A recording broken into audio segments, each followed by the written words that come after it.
Spider-Man and his amazing friends, Iceman and Firestar. But one man bursts his bonds to fight for justice. With his companions, Ookla the Mock and Princess Ariel, he pits his strength, his courage, and his fabulous sun's sword against the forces of evil.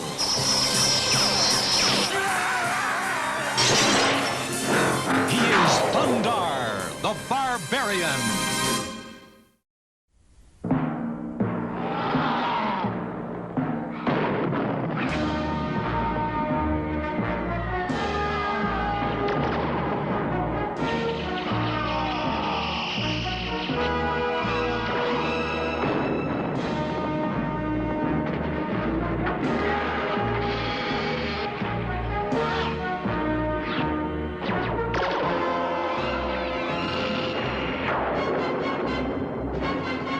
America's daring, highly trained Special Mission Force. Its purpose, to defend human freedom against Cobra, a ruthless terrorist organization determined to rule the world.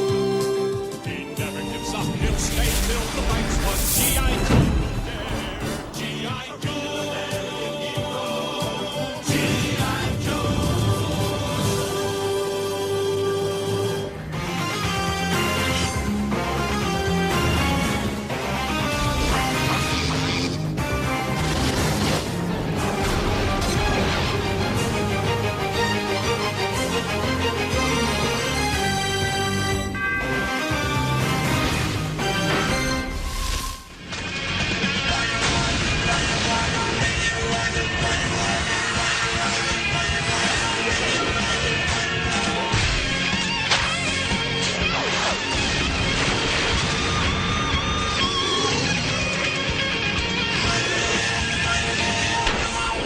This is the very first episode of Cartoon Insider. I'll go on record saying Rick helped me finalize that name. And it's where we discuss all things cartoon and cartoonist related. And I think that covers your career pretty well, since you've worked in comic books and in animation, and also have done some notable illustration for Star Wars, among other properties. And so, yeah, we'll go ahead and this will be fairly casual. I'm not just your interviewer, I'm also one of your disciples. I think a friend, and a friend, yeah. I think it's fair to say that I owe my career to you. Honestly, I'm in animation because of Rick Hoberg. I've been meaning to bill you for that for a long time. I know. I feel like I do. I owe you a unpayable debt, honestly. No, you paid it back. Everybody's paid it back. It's why Yeah. you keep one of your success. Uh-huh. And along the way, every one of you gave me a gig too, at least, if Mhm. not a couple, So Yeah, like Avengers. why would you owe me any more than that, Least we could do, honestly. So I will get to a little bit organically, because I did want to, I know you've done a number of interviews, but I did kind of want to get a retrospective of your beginnings and how you got into animation, how you got into comic books, and then when we get up to the 90s, then maybe we could share a few stories. I'll share my initial experience with you, and how I almost didn't make it past the first my first assignment from you on Garfield. And then, I redoubled my efforts. Unfortunately, you decided to keep me on for a while.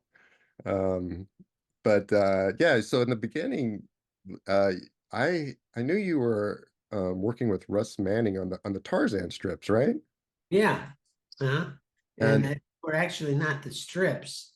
It was overseas comic books that he was Edgar Rice Burroughs had picked up the license to do the overseas comic books all over the world, Mhm. because all their smaller venue people who were contributing to it had stepped away from it, and they wanted more control, as most companies do. So they got Russ and Mark Evanier in as their editors, Mark being the editor on Korax, Mhm. and Russ being on Tarzan. And he was juggling so many things, Russ was at the time, because he was doing the comic strip and editing these comic books and doing one or two here and there when he could, a story. And it was just a real load for him, but that was Russ. He was always doing as much as he could. He loved the work. Mm-hmm. You know, the one I really loved was Magnus Robot Fighter. Me too. That's my favorite thing he ever did. Yeah, yeah. That I was picked great. up remember picking up a few gold key issues of that off the rack sometime during the late 70s as a kid. And yeah, those were just great.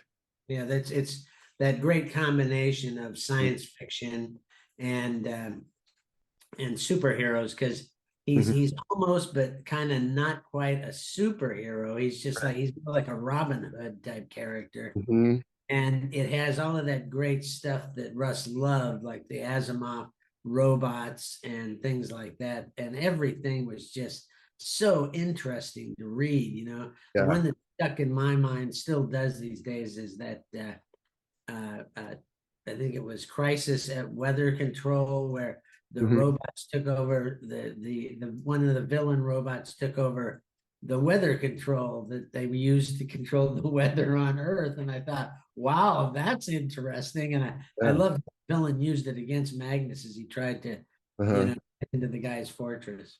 Right. That weather control trope is something that was used many times in other superhero comics. And I remember one of the Bruce Timm superhero cartoon episodes had some sort of weatherman villain in it. Yeah. Oh, well, it had the weather wizard, I Yeah, believe. exactly. Yeah. So you started off in comics then, like I did. Technically, I was struggling in comics when I met you, and you opened this door to the wonderful world of animation. But is that sort of how it happened for you as well? You started in comics and then Yeah, and transitioned I to- wasn't making a dime. I mean, yeah. back when Mhm. I started venting, I was making, I think, $25 a page to pencil comic books for Russ, and Yeah. then for Marvel, about the same Wow. amount. But that went up little by little. I think my final rate when I was doing Star Wars and stuff for Roy was 50 a page, maybe. But I Wow, can, for Star Wars? yeah, well, that's because nobody else wanted to do it. That's how I got it, That's because because it was before the movie came out, right? right, Yeah. exactly. And Uh-huh. only Howard had committed to it because I think he probably had seen as a little bit more like I had, because I ended up reading about this in the LA Times, because I was a follower of Charles Champlin and a few of the other reviewers for the LA Times and movies. Oh. He loved Lucas from THX 1138 as well as American Graffiti. Uh-huh. So we started talking about this movie and showing photographs from it, and I'm going, wow, they're putting together like a Flash Gordon type movie. And it, of course, was even better than that. Yeah. Really. So you So totally I got was it. lucky enough to get it, and Yeah. nobody else did it because Mhm. they had been doing some movie adaptations at Marvel, like Logan's Run, and they did a few oldies like Seventh Voyage of Sinbad and stuff. Yeah, I had that one. They couldn't pay people to buy those comic books. They were Mm. just so badly. Oh, And I actually enjoyed the yeah, Batman. yeah, and I liked them too, but Uh, still they weren't selling worth a damn. And oh, in the end, Marvel was almost in bankruptcy when Star oh, Wars came along, and they sold so many comic books it saved the company from bankruptcy. oh.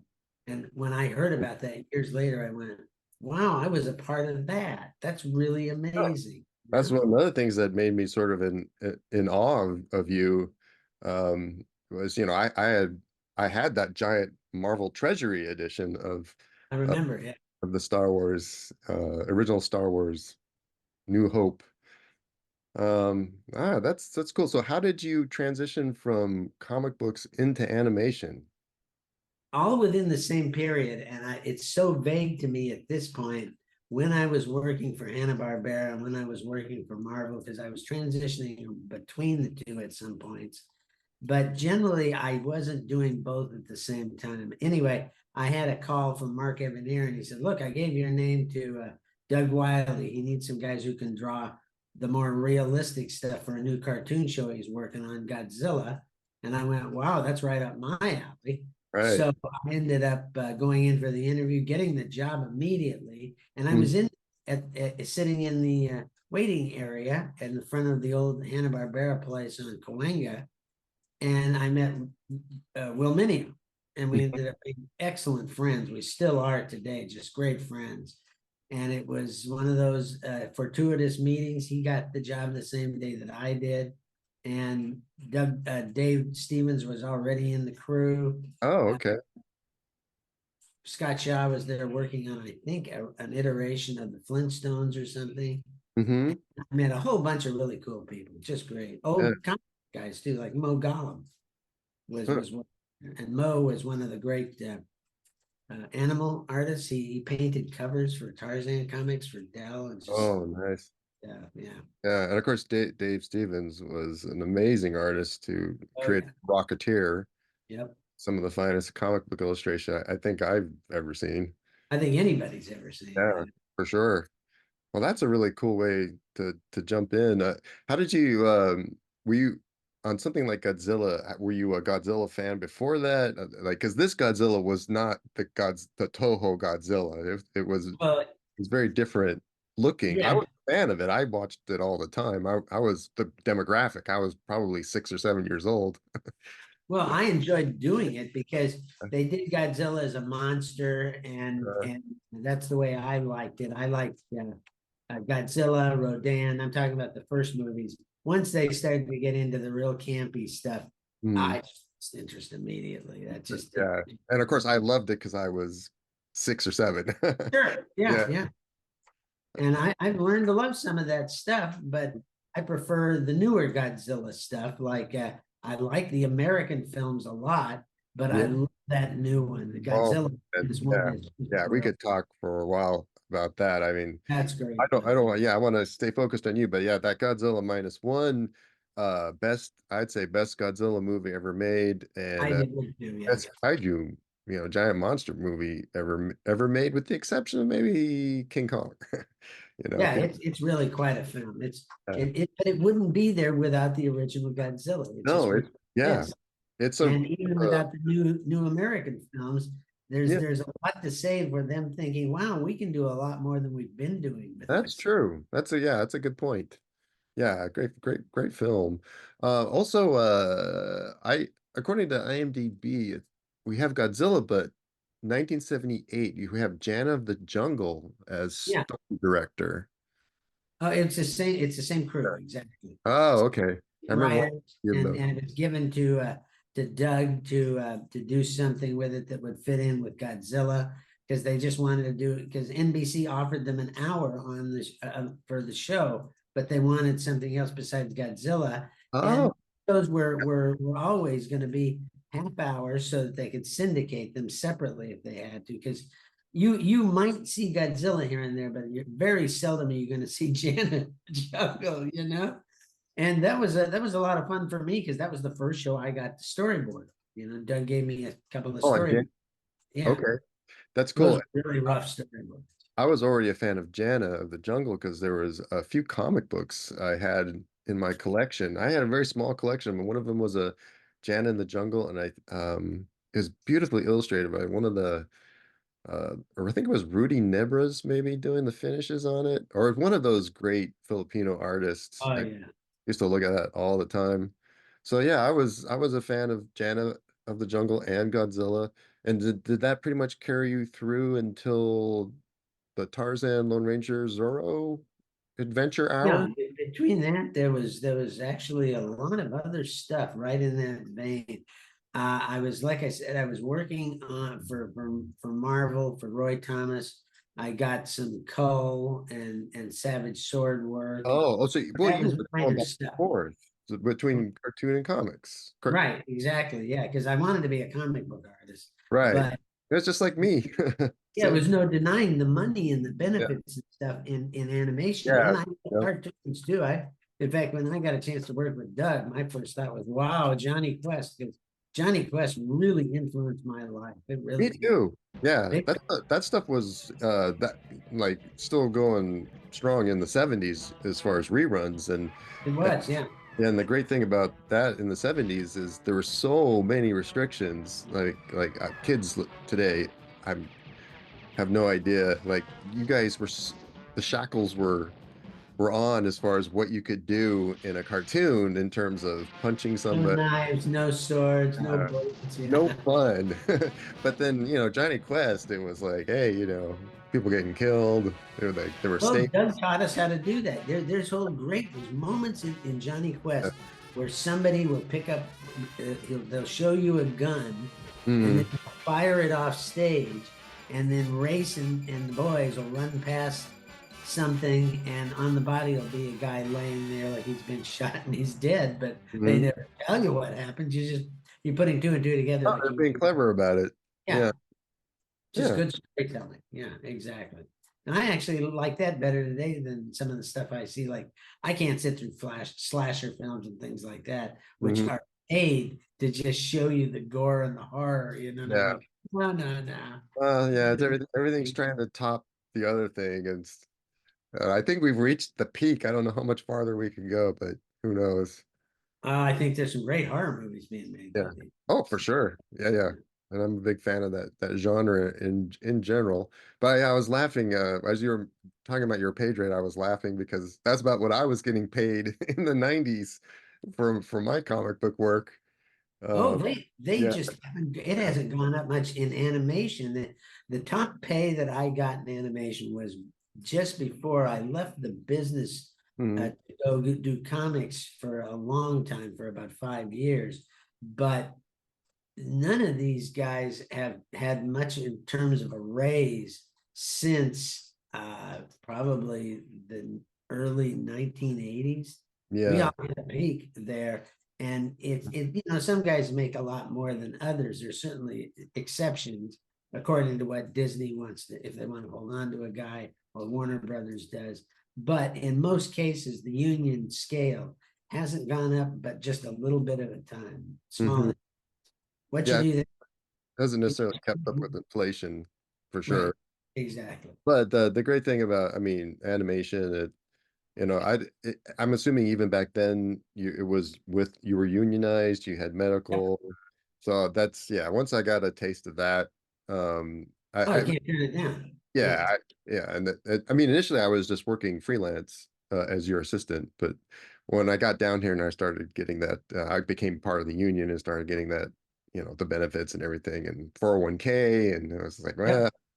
this Now, is. have you looked into what's after when you retire and stuff? I have, yeah, yeah, I Yeah, can. it's like, I'm just shocked at how good it is. It's really terrific, Yeah, especially medical. The medical, like, if I die before Alita does, she gets full medical. It's still for the rest of her life and that's stuff. fantastic. It Yeah, is amazing. It's just great. oh, yeah. Yep. So it was definitely the right choice, and thank you again, Rick, for saving me from comic books. Well, you've still done some comics and you've still had some fun in it. Yeah, yeah, I have, and I've worked a little bit, just mostly for fun. I did a little bit of stuff for DC. But so you were going back and forth between animation and comic books, and then eventually you did make it to the Tarzan Lone Ranger Zorro. Out of that, did you work on all three of those shows, or did you? Wow, you're talking about a very short period for me, because before that I went over to Ruby Spears, and I was freelancing on Plastic Man while I was working on Super Friends over at Hanna-Barbera, How come and that's on your IMDb? fire me over the whole thing. And I Oh, finally got angry about it, because even Doug was involved in this threatening thing, where they're going, you could get in a lot of trouble doing this, you could be kicked out of the union and stuff. And the union says to me, no, you can't. They said, you're doing what everybody else does, and Hanna-Barbera just doesn't want you doing it. So they're making a big deal out of it. So I actually quit and went to Ruby Spears. And that was fortuitous, because I not only got to work on Plastic Man, which was fun, but then Thundar the Barbarian showed there up. you go. Yeah. Yeah, I know. Well, eventually we were going to make it to that because that's like Well, that. that was before the Zorro stuff and Oh, the was Lone. it? Yeah, Okay. but I never got to work on Tarzan. Tarzan was not that was before I showed up. I Yeah. only worked over at Filmation for like 2 or 3 weeks before I quit, because Oh, okay. I worked my ass off on a Lone Ranger storyboard for Will Mineo, who was doing it was a storyboard supervisor on that show at the time, and they all loved it. Everybody passed it around and was ogling over it and saying, "Wow, how this is so great!" And then Will calls me in and he goes, "Okay, here's what the process is. Now you just have to go back through and replace as many scenes of yours as you can with their stock." Oh, And I really, so I did that, and I realized halfway through that I got to get the hell out of here. This is like hell, you know. It literally to me was like Satan suddenly coming in and saying, it was creatively not fulfilling. Those "No, not at all, not at all." beautifully rotoscope scones that I did enjoy as a child. Yes, we I child. Yes. yeah, I didn't know until later, but a lot of those scenes were rotoscoped off of the Johnny Weissmuller Tarzan movies, actually. Makes sense, yeah. Uh, And the Lone Ranger was probably the same thing, you know? Huh? So yeah, now we're moving on into some territory that's is definitely my jam as far as Thundar and Spider-Man and his amazing friends are around the same time. And that was like, I was literally jumping out of bed Saturday mornings to make sure I didn't miss an episode of either one of those shows. Those are, still two of my favorites. Oh, I loved watching Thundar as much as working on it, because good Lord, once I got in over there, because when I started on the show, I had to really get under a certain bar. It was like playing limbo with John Dorman and Kurt Connors and the other guys who were running the show artistically. Kirk 'Cause, Connors, is that the yeah, name? The lizard? what was that? No, yeah, Yeah. Kurt Connors was a great artist. He was a Oh. little bit a character when it came to personal things and such, but he was really good at what he did, and he was kind of John Dorman's right-hand man. And they ended up and they wanted to really control what they were doing because they wanted this thing really good. And they didn't really know who I was and what I could do. So before I knew it, after doing a few things for them, they were going, "Well, okay, can you help us do like the rotoscope on the title sequences, and in fact, can you start doing the layouts in the title sequence and stuff?" And I'm going, "Sure, I'll do that." So I did that, and I got to do Oh, a awesome. number of title cards for the shows and stuff. Mm. So You got I to had a blast. the title cards were great. And so you did some of the layouts for the opening. Yeah, I just had a post on Facebook that I did where I put up some of the original drawings I just happened to come across that I had. And there's one of Thundar, a pretty close shot of him hunkered over with the sun sword in his hand like this. And Awesome. wow, that looks really good. So I put that up, and I had four drawings actually. One of them I missed scanning of the characters riding their two horses and that thing Ukla rode, that creature. Mhm. And it was done from rotoscope they'd filmed of people riding horses. So I had to do that, and it was fun to do, time consuming because I'd never done rotoscope before. Mhm. But it came out really nice, really good. That's fantastic. Yeah, love both of those shows. Me too. It was a lot of fun to watch. Even though I wasn't crazy about the villains, Uh-huh. I liked the heroes a lot. I thought they were really interesting, fun characters. You didn't like the villains in Thundar. Not that much. They seemed a little hokey to me, and I liked the characters more along the line of what we ended up doing in Spider-Man and His Amazing Friends. Things like the Red Skull or Doctor yeah. Doom, or those kind of characters. They seem to have more motivation. Right. Even character, I would have looked at Thundar and gone, why aren't these guys a little bit more like Mad Maxian characters? Mhm. But They're kind of like almost like evil wizards out of a Conan story. yeah, and a couple of them were good, but Mhm. there was a guy whose face would change. That was my favorite. Yeah. Yeah, and I know a lot of people like that, and I just went, that gave me Yeah. the please. Yeah. That's cool. Really Yeah, good. Spider-Man's Amazing Friends has definitely as a who's who of. It was always exciting to see who was going to be the new villain, who was going to be the guest star. Yep. Captain America. Of course, for a kid, the greatest for me was it called how many superheroes ended up at Doom's Castle? Was it 12 little superheroes or I think it was 7 little superheroes. 7 little superheroes? Yeah, that was awesome. Love And that. some of those had actually been designed for the Spider-Man show, because there was a show that was being done for syndication before this, Yeah, just Spider-Man, and it was really good, very faithful to the comics, because Stan was like, he was really getting a chance to do what he wanted with Spider-Man there. right. And then I guess NBC got word of it because they were looking for something to compete with Super Friends. Super Friends had been such a hit for ABC for so many years, Right. and they wanted something, and they went over and spoke to Marvel, saw some of these episodes, and went, "Can we do a Spider-Man show like that?" And they were going to call it Spider Friends, of course. Thank God they didn't. Oh, I see. And that's how that happened.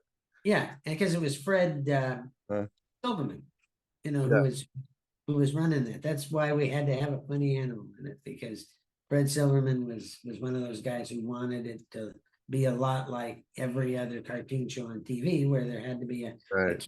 or funny animal. That was the one part I did not like about Spider-Man and His Amazing Friends, but everything else was so great that I looked it.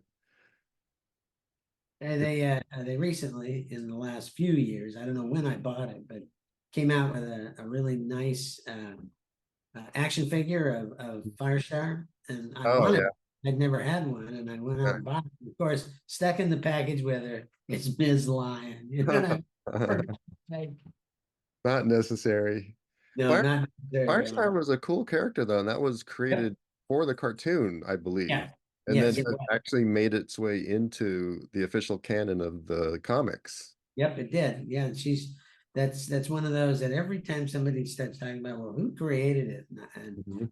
to be the one who steps forward and say, well, I was a part of that, because John Romita was given the assignment of coming up with a look, and what he did was basically his beautiful girl look, but Mhm.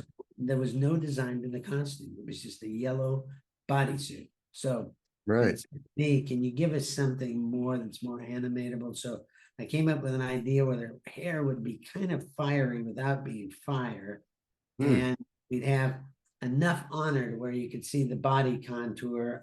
So I gave her those wrist things that were like glove areas. They signified where a glove would end, and Mhm. it's with the boot areas. And from there, I put the mask on her, and she became Firestar. So I became the guy who they decided to go with the final design. That's awesome. Yeah, it was a great design, and I had quite the crush on Firestar as I well. like it a lot too.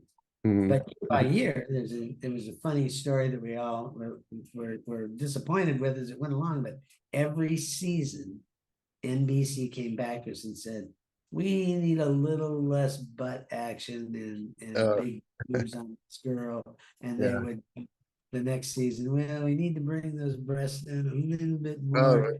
You lose the crack in the butt area. And we're going, right. oh, Okay. I guess that's why I had such a crush on her because you could that butt was pretty yeah, I meant it to be that way. I wanted him, if she was gonna wear a tight suit, I wanted it to be showing things it should without being ridiculously sexy, but she yeah, needed to be a beautiful woman. She just needed to be. right. Yeah, that stuff I feel like you actually couldn't get away with in later decades, but at the time the censors weren't as quite as focused on that, you know. There was other things they had to, there was so much going on in Spider-Man and His Amazing Friends that they really had to pay attention to a lot of stuff. Mm-hmm. Yeah. Well, that's great. And then I know also I was a really big fan. This came maybe just slightly later, was the Incredible Hulk cartoon. Yep, that was another one of those things where they wanted to change Spider-Man into an hour show, and it became Spider-Man and His Amazing Friends and the Incredible Hulk, and they were Yeah, both hour shows.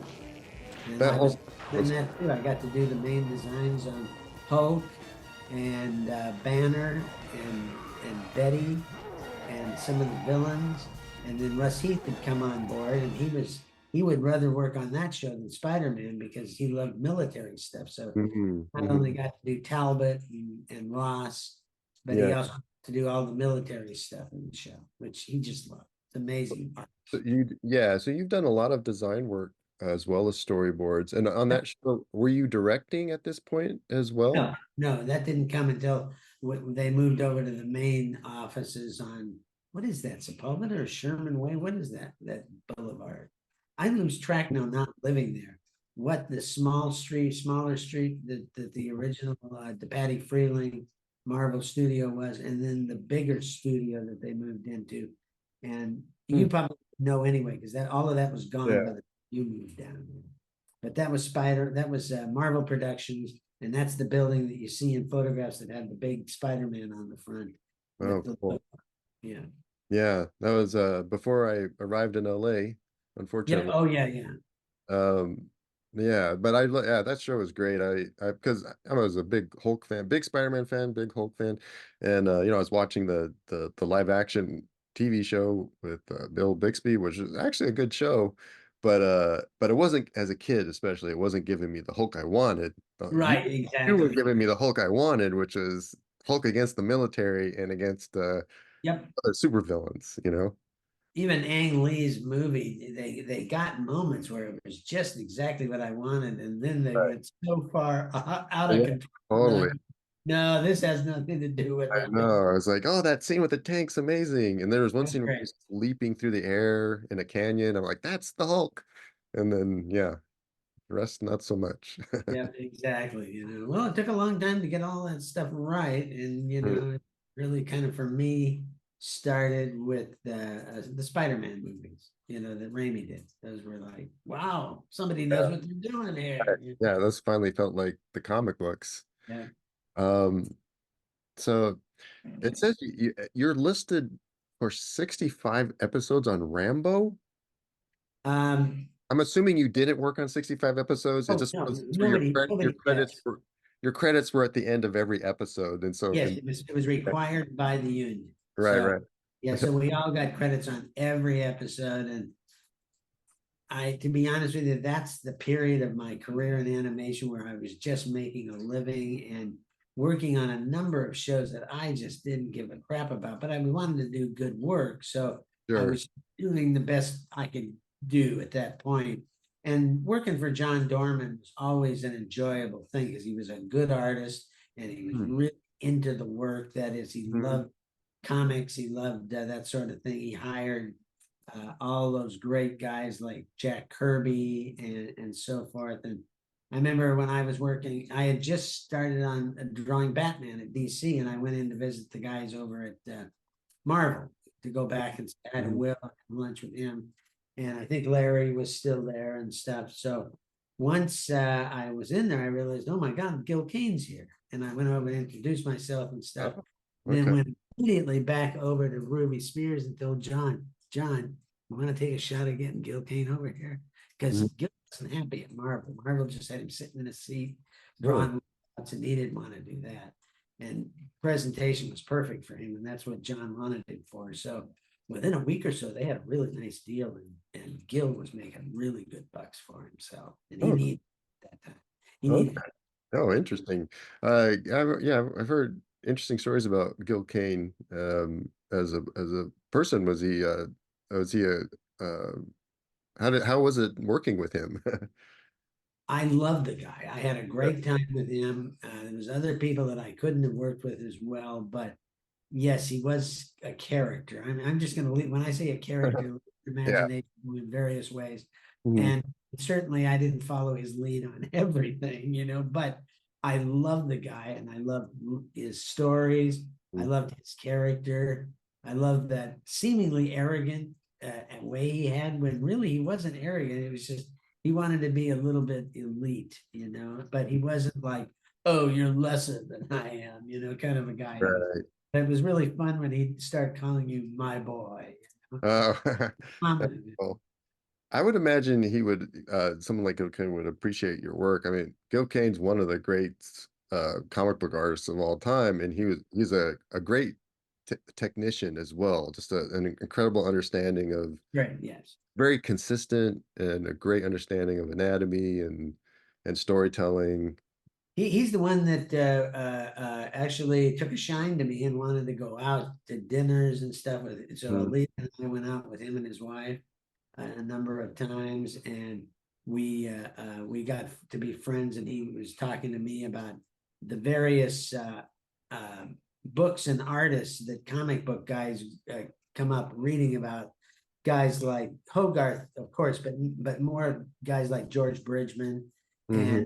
and the beginning book for all was always going to be Loomis, and Loomis just opened a door for me when I started, and that was given to me, vocally, that is advice wise by Howard Chaykin and Alan Weiss. I remember them both on the same day at a convention years before, telling me that's the guy who you want to read. Once I started reading it, I'm just going, oh, I'm not drawing. I'm just outlining things. And now I need to start drawing. Mhm.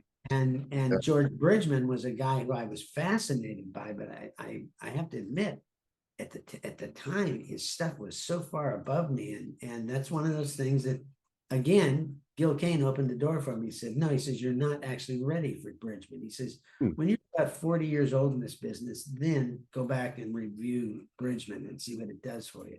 And I did. And I went, yeah, this is really interesting. But Mhm. today, I would say I'd still be learning from Bridgman. I haven't read him in a long time, but I should go back again. Because he's the guy that was telling these guys, oh, you can bend the human form in a lot of ways. And Mhm. that's why Gil's stuff was the way it was, because he Right. understood perfectly. Yeah, and that's honestly who I was studying as a kid. Didn't know anything.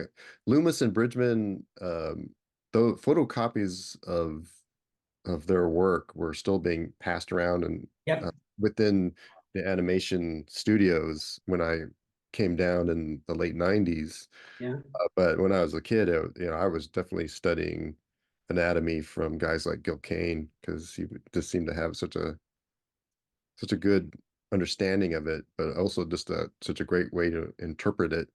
Yep. He was kind of the midway between the guys who could do the dynamics, but Mhm.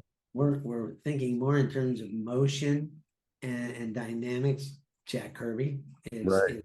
his anatomy is not good, but there's a Mhm. reason, because he's looking at it in motion, and the Yeah. more I looked at it, that went, oh yeah, I get that now. That's Mhm. why I was like he does.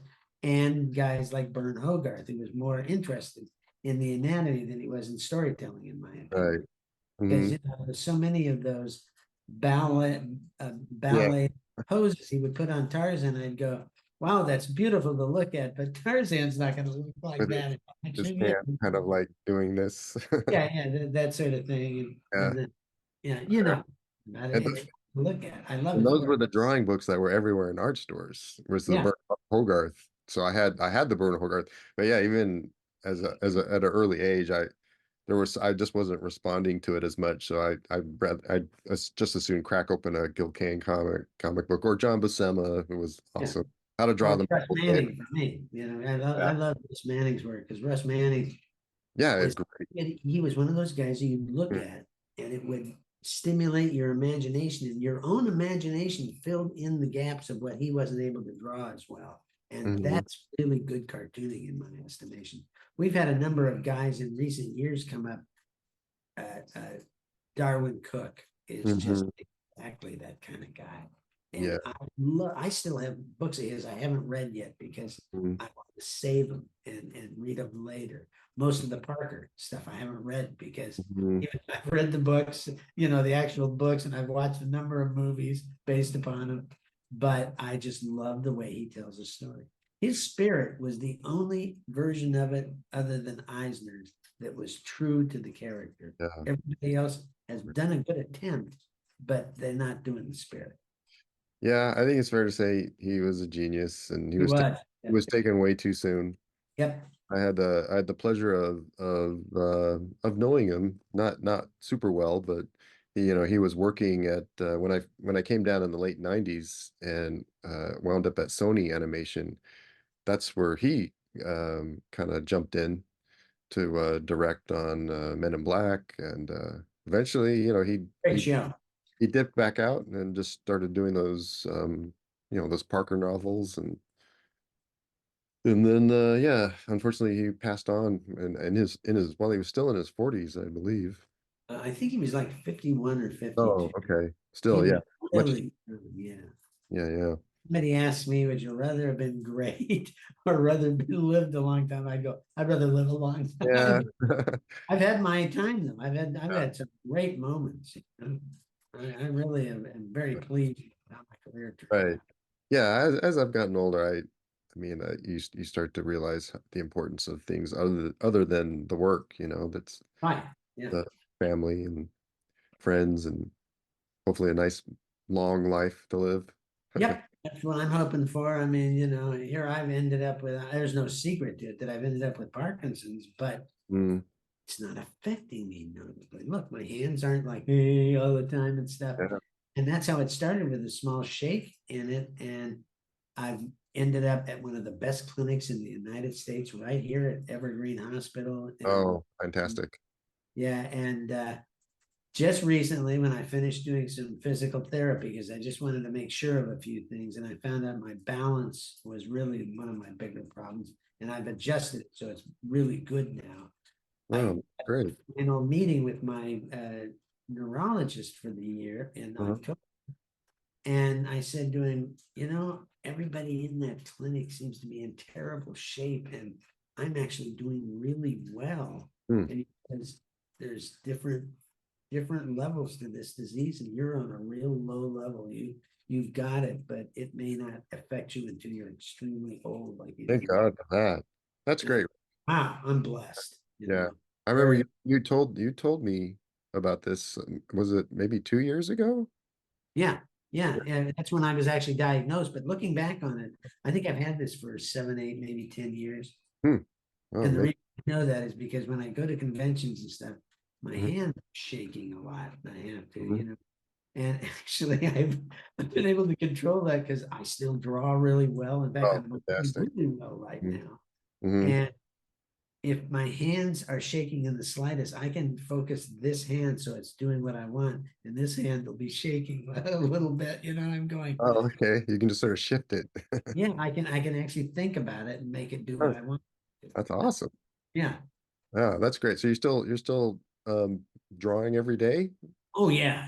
I'll be back to it today because I'm actually finishing up a graphic novel. I'm gonna put it up on Kickstarter pretty soon. Oh, wow. I've got about around between 55 and 60 pages done, and Hmm. it's only part one. Hmm. This is be about 120 pages. I'm thinking when it's done. It's something I started years ago, Is it the and Gizmo? it is. Yeah, it Gizmo? is. Is it I may call it that. I've got another name I'm working on. great? But yeah, it suddenly struck me what I was doing and where I was going and how it was going to end. I went, Yeah. oh, I've got this whole thing right there in my head, and I just needed to start thinking about it. Huh. And Oh, everybody man, who I read really. it, they're gonna go, oh, this is familiar. I Mhm. know what I was thinking of, and that's okay with me because it's something I've loved my entire life. I just didn't know I was doing a kind of a version of it until I started, thinking about it. Gadgets and gizmos. The Gizmo and Gears, Gizmo and gears. There you go. about the robot and Yeah. his mentor and his creator. But it's about more than that. That's why I'm thinking about changing the name, Okay. yeah. Well, definitely. Yeah, keep me posted. I will definitely be supporting that for sure. Oh, thanks. Yeah, it won't be long before I get going on the Kickstarter. I've never done one before, so that's really what I have to do. But Jesus, I got a shitload of artwork. Excuse me, I got a ton of artwork done on it. There's just a lot of it. Once I started rereading it, I was going, "This is good. I did a good job here. I'm going to finish this." Awesome. I can't wait to see that. One of the things that as we move up through your years, I guess we'll go on past the Hulk, which was awesome, incredible. Um, I see you on for an episode of the Ruby Spears Superman. How was that? Yes, I did a couple of episodes of that. I didn't like the show. I thought that it's the one time that those guys were approaching a project from the wrong point of view, I thought. And the Hmm. reason was they wanted to do everything, especially the flying, from Superman's point of view. And I said, Oh, you mean weird. to see him Uh-huh. flying? And they go, Sure. yeah, we're not going to see him flying, except maybe once in a while, somebody on the ground that we'll be focusing on will look up and see him. And I'm going, oh, that's just wrong-headed. That's That's not what anybody wants out of Superman. yeah. Remember seeing the show? They never show it. I actually was, well, here's the thing with that. I mean, I was still, I guess at that point I'm a teenager. I'm a high Right. school kid who's still watching cartoons.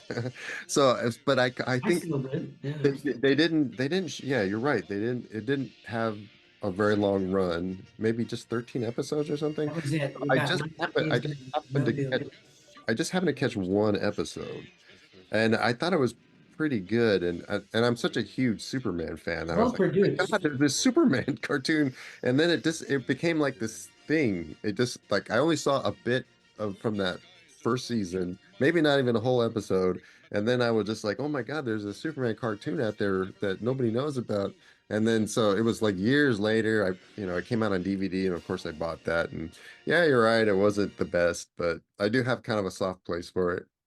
Yeah. Oh, I'm sure it's just that when I was working on it, I just Yeah. got the idea in my head that this Mm. is Superman I want to work on. I wanted to work on, because my favorite cartoon for years still is near my favorite cartoon is the Flash or Superman cartoons. Those Oh, things are so good.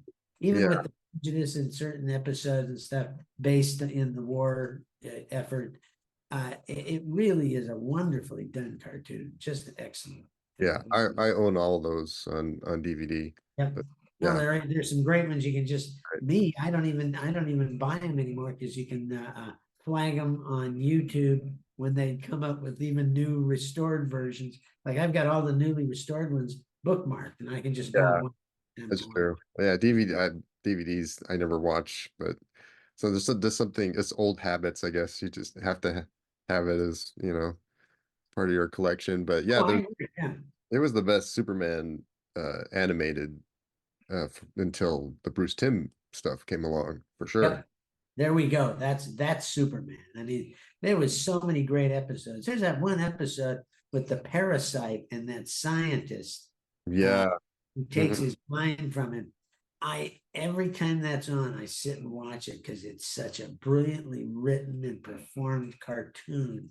Hmm. Just there's so many they did that are great.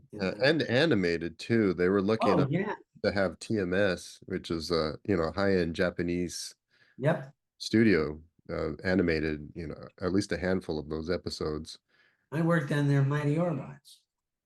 Yeah, and then we actually kind of skipped over that, but oh man, that was a really well animated show, and that opening was fantastic. Oh, they did a great job. They were, trying to get me to sign a contract with them. Huh. And I said, look, I like working with you guys, but you're not paying as much as they are in town because they weren't working union at that point. Oh, okay. Uh-huh. And they said to me something to the effect of, well, doesn't it give you great honor to be working on a show for us? And I went, wait a minute. Oh, really? Not talk about, what it is I do for my own honor and what I want to work on Yeah. and how much you're paying me. Those two things don't mix in my book. Huh. So you were talking directly with TMS? Yeah, they wanted to hire me, and I believe Will Minio and Larry Houston. A lot of us got a little bit of work on that because it didn't last that long because they were doing a lot of it overseas too in Japan. They Mm. wanted our names and stuff on it. That was the thing. Oh, They were cool. American in Yeah. and they had really cool people like Howie. Howie. Guy who was on your show of shows and a lot of great comedy things. He played that crazy backwoodsman on the Andy Griffith show. You remember that guy, that character? Oh man, no, I remember I did actually watch some Andy Griffith, but I was probably 3 or 4. I just have almost no memory. Yeah, and I'm just going blank on his name. Great comedian and stuff, and he was the voice director on the show. When I saw he was in there, I actually just had to go over and say, "Hey, I love your stuff," Oh. And he was very like most of these guys who've been in Hollywood a while. They're Mm. pretty approachable in most cases, unless they're a big star. And he's what you'd call a star, but not a big star. Mhm. Yeah. Yeah, I'm amazed that like I got to meet Mark Hamill on After 95. Avengers Earth's Mightiest Heroes that we both worked on, and Yep. he was playing Great show. Ulysses Claw.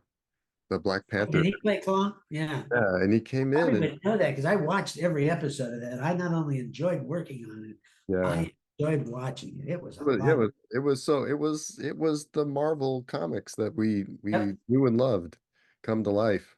Uh, Yep. but yeah, Mark was great. He was just super nice, super approachable.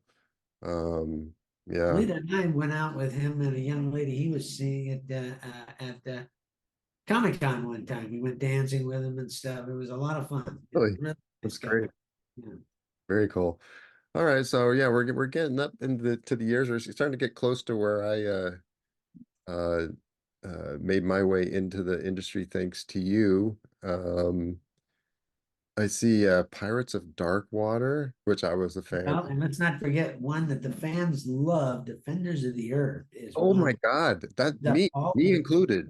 yeah, I love that people show. just love this show, you know, and I always look back and yeah, it was fun. I just didn't know it was such a big hit with a lot of the fans. And G.I. Joe, I was in Oh on my the God. Yeah. starting then. Yeah, gotta reel it back, yeah, for sure. Because that GI, especially that initial GI Joe miniseries, man, Yeah, a that was huge hit. After we got great. it done, and it was the first time you had mentioned earlier Mhm. about us not getting to do much of anything as far Yeah. as fight scenes and stuff in shows previous to this. In this, Kenner said, "Sure, go to town, you know, shoot people, beat them up, whatever you got to do to Right. make the story." So Well, I because they they jump wanted out parachutes if they get, the plane gets hit. right, exactly, yeah. Yeah. And it was all the stuff you'd want in a military and fun cartoon adventure show. I Mhm. got immediately was assigned to storyboard with Scarlet kicking the hell out of a couple of Hydra agents and not Hydra agents, excuse me, Cobra Yeah. agents. Yeah, Hydra, But it- Cobra, they're pretty Hydra entertaining. was more fun, but it was okay, you know. Yeah. And I asked them, I said, "Can I do anything I want to do?" And they said anything. So I got to do all the amazing. punches in the face and Mhm. all the stuff that we would do. The only thing they didn't want you doing was things like kicks in the groin and stuff like that, which I wouldn't have done anyway. Wasn't in my Right, nature. right. Do Yeah, that. Kids are gonna watch it. I would. Then when it aired, it was the #2 miniseries behind Roots at the time. That's wow. Huge audience. That's how it suddenly evolved into, well, now we're gonna do Transformers and G.I. Joe and My Little Pony and everything else we Oh, I see. Sort of opened the gates, huh? did. Yeah. Hmm. Yeah, that definitely kept me watching cartoons even as a teenager. That GI Joe, and I was actually a bigger fan of the GI Joe than the Transformers, even though Me I'm sort of too. known for Transformers. I've like spent half my career working on Transformers, and I love Transformers, but I feel like the GI Joe cartoon was, a little more in my wheelhouse at the Well, time. you got me to work on Transformers. That was a perfect place for me to do Transformers because the way you all had figured out how to do the transitions in the robots Hmm. was great for me because the original, I just didn't understand how that would work. That didn't make any sense to me. And Yeah, I'm because I'm not mechanically minded. So it right. was like, I'm going, how am I ever going to do this? And luckily, I didn't have to do many Transformers over at Marvel because I was big. All the other shows, Gem Yeah. and Defenders and those things. Well, And the one we worked on was CG, so really, none of us had to, and actually that forced them to kind of literally figure it out a little bit more since it was, more like real space as opposed to Yeah. an animation cheat. But as far as the boards were concerned, you could just do whatever and as an Yeah. input pose, and you knew they'd figure it out. That's kind of what I'm getting at. In fact, Yeah. I was really enamored when I saw the first movie because I never had been real crazy about Transformers. And then the first movie, I just went, wow, this is fun. And those transitions really Yeah. made sense to me. You're talking about Transformers the movie. That actually that's the thing that made me a fan was that me too. movie was um had a lot of great sequences in it and some great animation for sure. Yes. Yeah, I agree. I thought it was quite good. And of course, Michael Bay went right ahead and ruined the next ones for me. Yeah, At least. sure. He's not a filmmaker that I'm crazy about. Yeah, but the newer ones, I hope you've seen Bumblebee. Yes, Bumblebee was good. Bumblebee was really good. That's I enjoyed fantastic. that. Yeah. And the Rise of the Beasts, that was okay.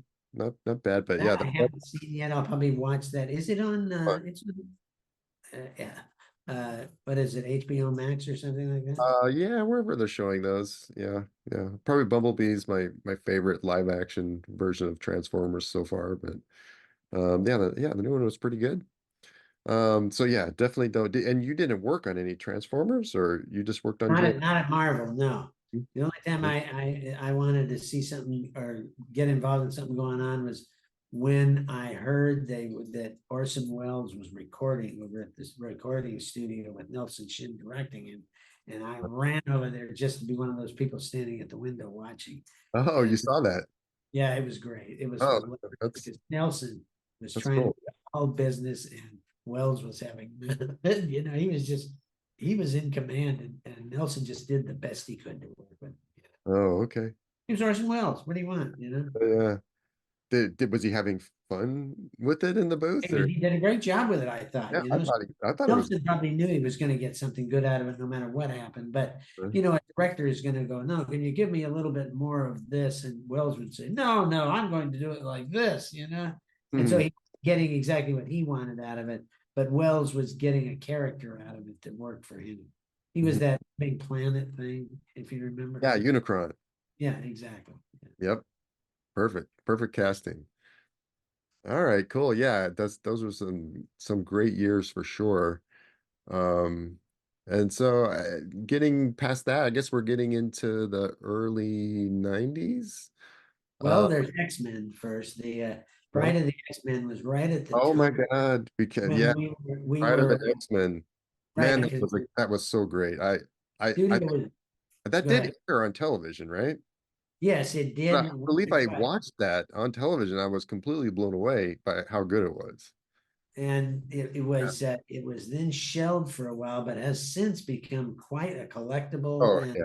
everybody who knows X-Men or has watched it on TV has seen this episode. I have it in my own YouTube Yep, collection. it's Uh, fun. It's that's still something fun. I think would be fun to do at the end of this interview. I'm thinking about tagging on just at least one of the things that you were involved with. I'm thinking about tagging that episode and just showing it. I know I've been, you have to be careful with the copyright laws and stuff, but if I put a logo on it or frame it in the right way, I think I can just go ahead and show it at the end of And this the interview. only thing they'll do is tell you to take it down. That's the Yeah, worst thing right, that would right. happen.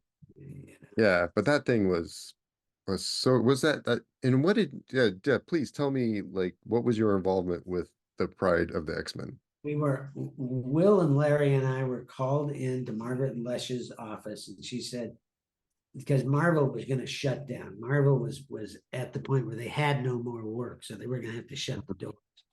And she said, "We want to we want to get a pilot on Mm-hmm. a project you guys have been pushing on us for years because we've been pushing this since Spider-Man and his amazing friend, just how great the X-Men could be." Mm-hmm.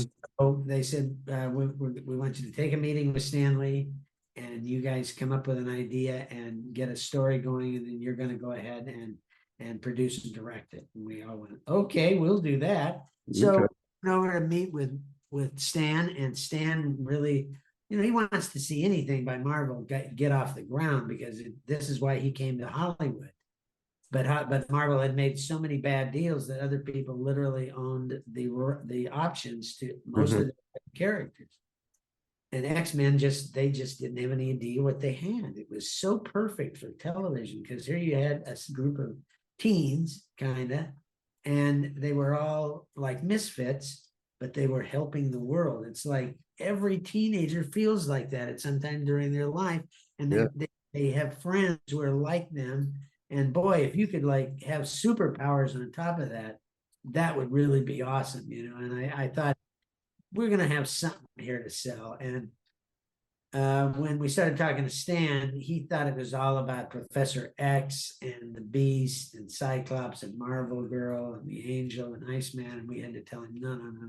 I mean the original X-Men, not Yeah, the classic Byrne Claremont, which was my favorite X-Men. And that was what we had to do. We knew it too. It was the characters that we knew would sell, particularly characters like Rogue and Marine. Wolverine and Colossus. And of course, Cyclops has always been a mainstay in that group.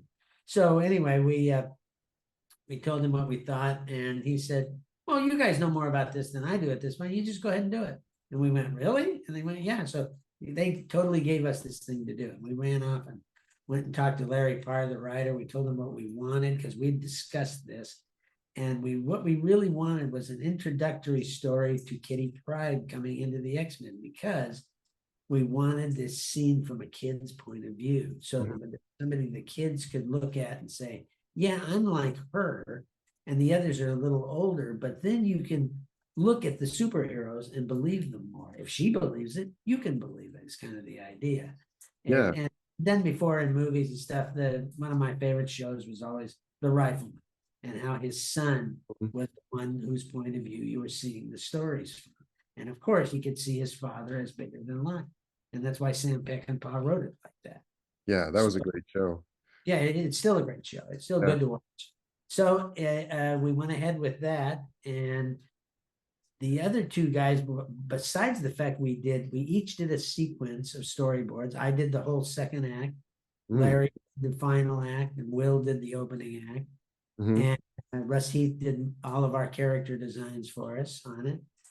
And we had somebody else, one of the Funny Animal guys did Lockheed, the dragon, for us, but he did a real faithful version. And then they needed the voice work done, and all the rest of the guys got pulled out to finish their other shows. So I got to do the voice direction. The only thing I was told was certain characters had to be done a certain way, and Wolverine was one of them. They wanted it done with an Australian accent. I was going to ask, he's Canadian, so how did he end up with the Australian That supposedly came from Marvel Comics, that people who were reading Marvel Comics at the time, and they were going to introduce the fact that Wolverine had been born in Australia and had come from Australia, so this is why they wanted it. We look back on it now and think, did we get snookered there by the guys at Marvel Comics? Because there never was any good blood really happening between the two companies. Oh, really? Like an intentional sabotage, huh? Well, it could have been. You know, we don't know. It seems silly to me because it was a character that anybody could see if you did that character right, with the voice of Clint Eastwood, especially. Yeah. You'd have a hit. And it's, I mean, Hugh Jackman's been him for what now? 23, 24 years he's been playing Wolverine. I think it's in 2000, didn't it? Yeah. Very popular, probably maybe the most popular X-Men. Yeah, oh, he is, definitely. So anyway, he ends up, it ended up with them having this thing, and then the company shuts down. Margaret Lush almost immediately gets a position at Fox Kids as head person at Fox Kids. And by the time that the show that Batman was in production, she had looked and shown Pride of the X-Men to a number of people, and they greenlit it. So that year and maybe a little more than a year after Batman started, X-Men, and almost opposite it, and consistently better rated. Yeah, and it was just retooled, I guess. I was sad that Kitty Pryde didn't make it into the. She didn't. But they did put Jubilee in, same character. Which was a cool character. Yeah, not the same character as far as who she was and what she did, but the same. She had the same spot in the show of being a person whose point of view you could take the whole. And you guys fixed Wolverine's accent? Well, I didn't. I was basically a character designer on the show because I had moved to Seattle at that point. Oh, at least initially, but then that kind of. They only needed one director. Larry was the guy for that job. There's no two ways about it. Gotcha. And Will actually stepped away from the job. He wanted to go direct Conan the Adventurer. Oh, wow. Yeah.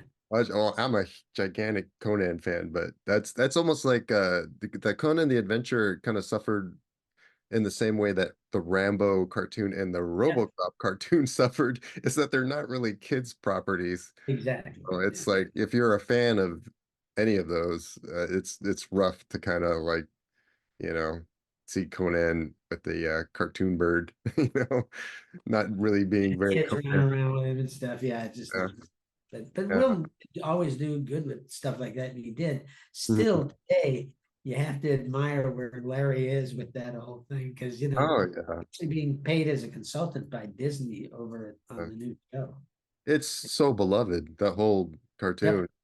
And it what it, you know, and it deserves it. What it did right was it, you know, most importantly was with the stories. They were just great sort of condensed reinterpretations of the best of the comic books. And when they weren't, they were totally faithful to what would have been.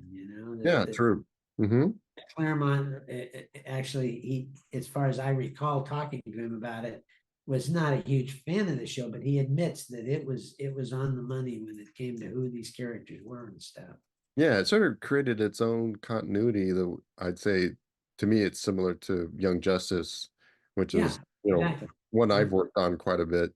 Yep, So it's it a great created show. created the sort of the Greg Weisman, Brandon Vietti DC universe, and I feel like you guys did that with the X-Men. Yep, and it was a lot of fun to work on. I had a good time on it. And it was better for me after I stepped away for about one season and they started giving me the storyboard work, and you worked on some of that too. Yeah, I So came in not in the beginning. In the beginning, I was just a fan of, Batman, X-Men.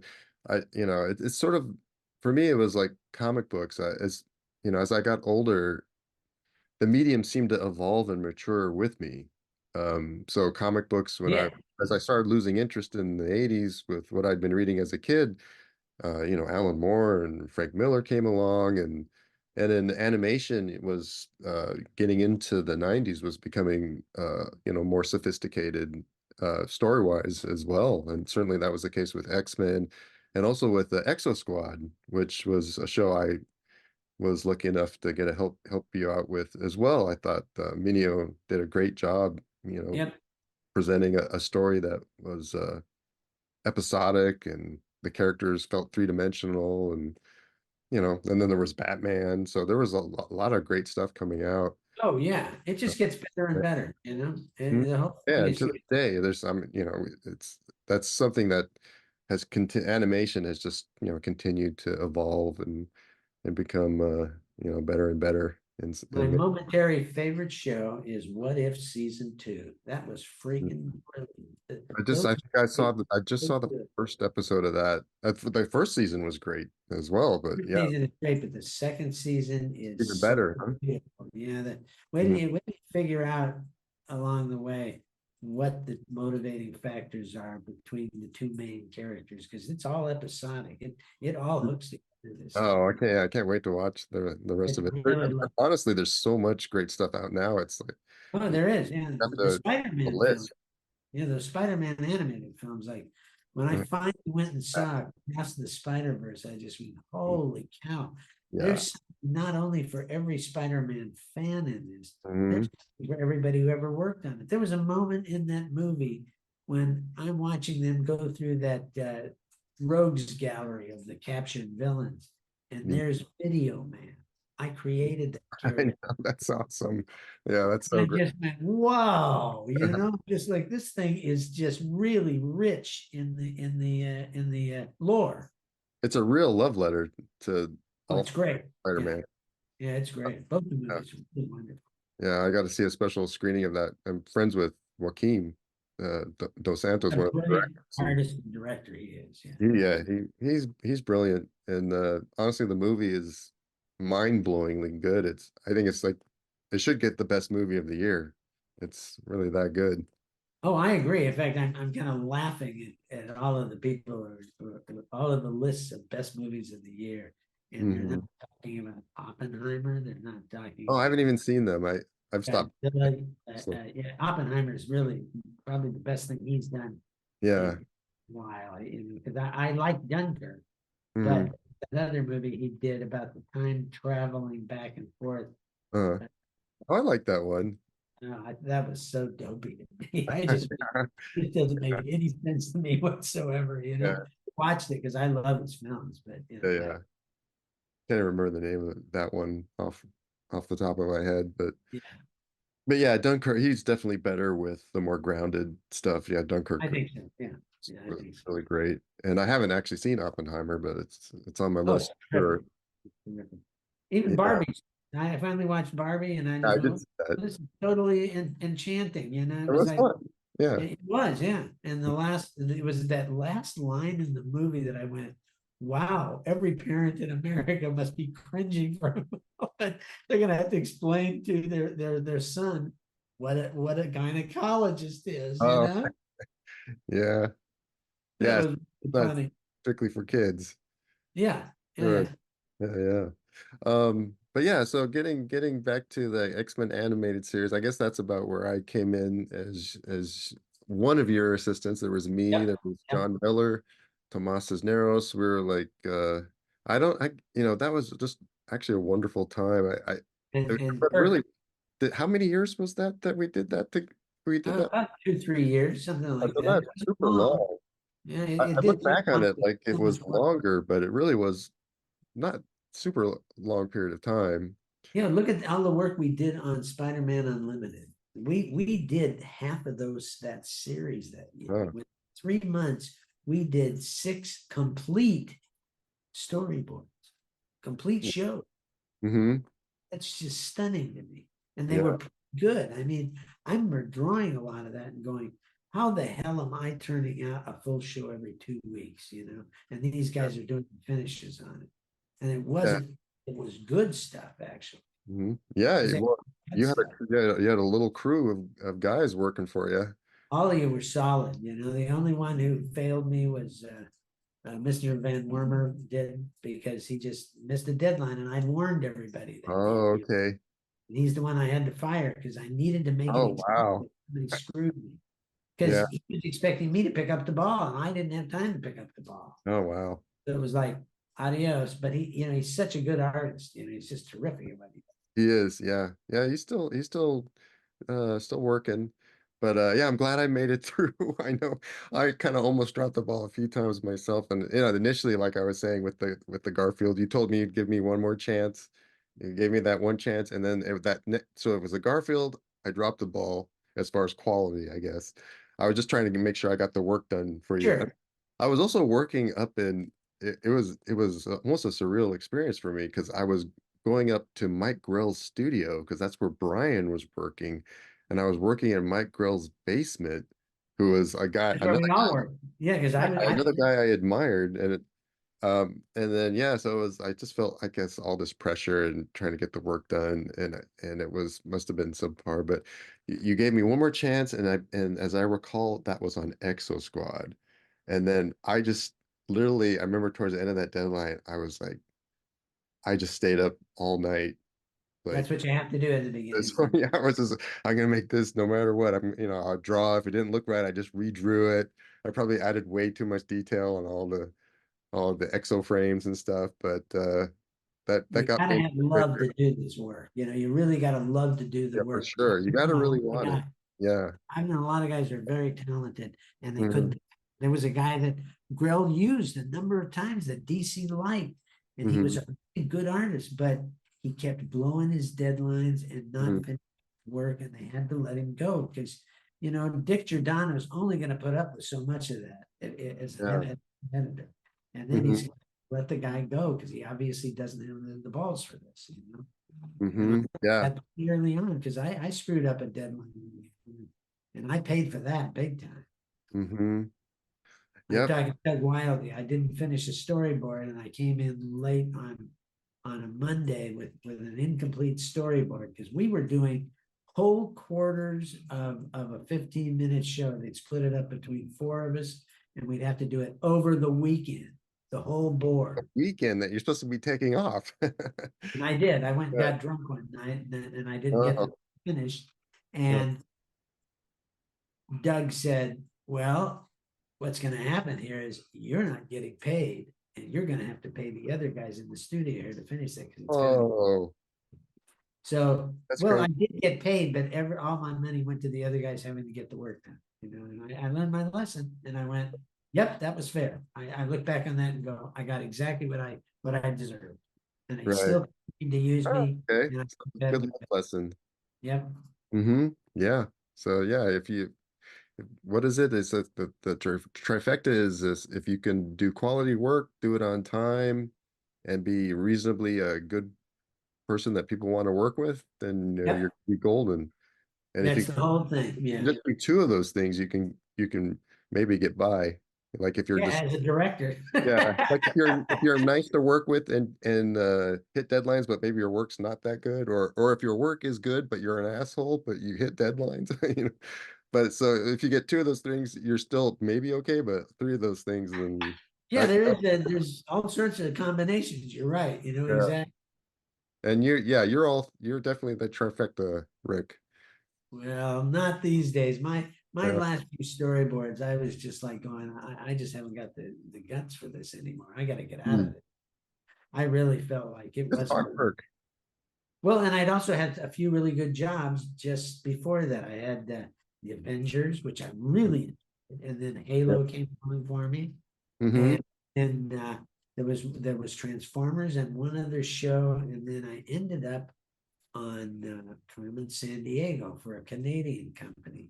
Oh And yeah, I saw that. I just didn't like the show because they wanted us to do really fast work, and they were paying the other guys very little money in Canada, but they were free healthcare and stuff, and I got none of that as an American. So I just had to say, I can't do this anymore. Oh, okay. Mm-hmm.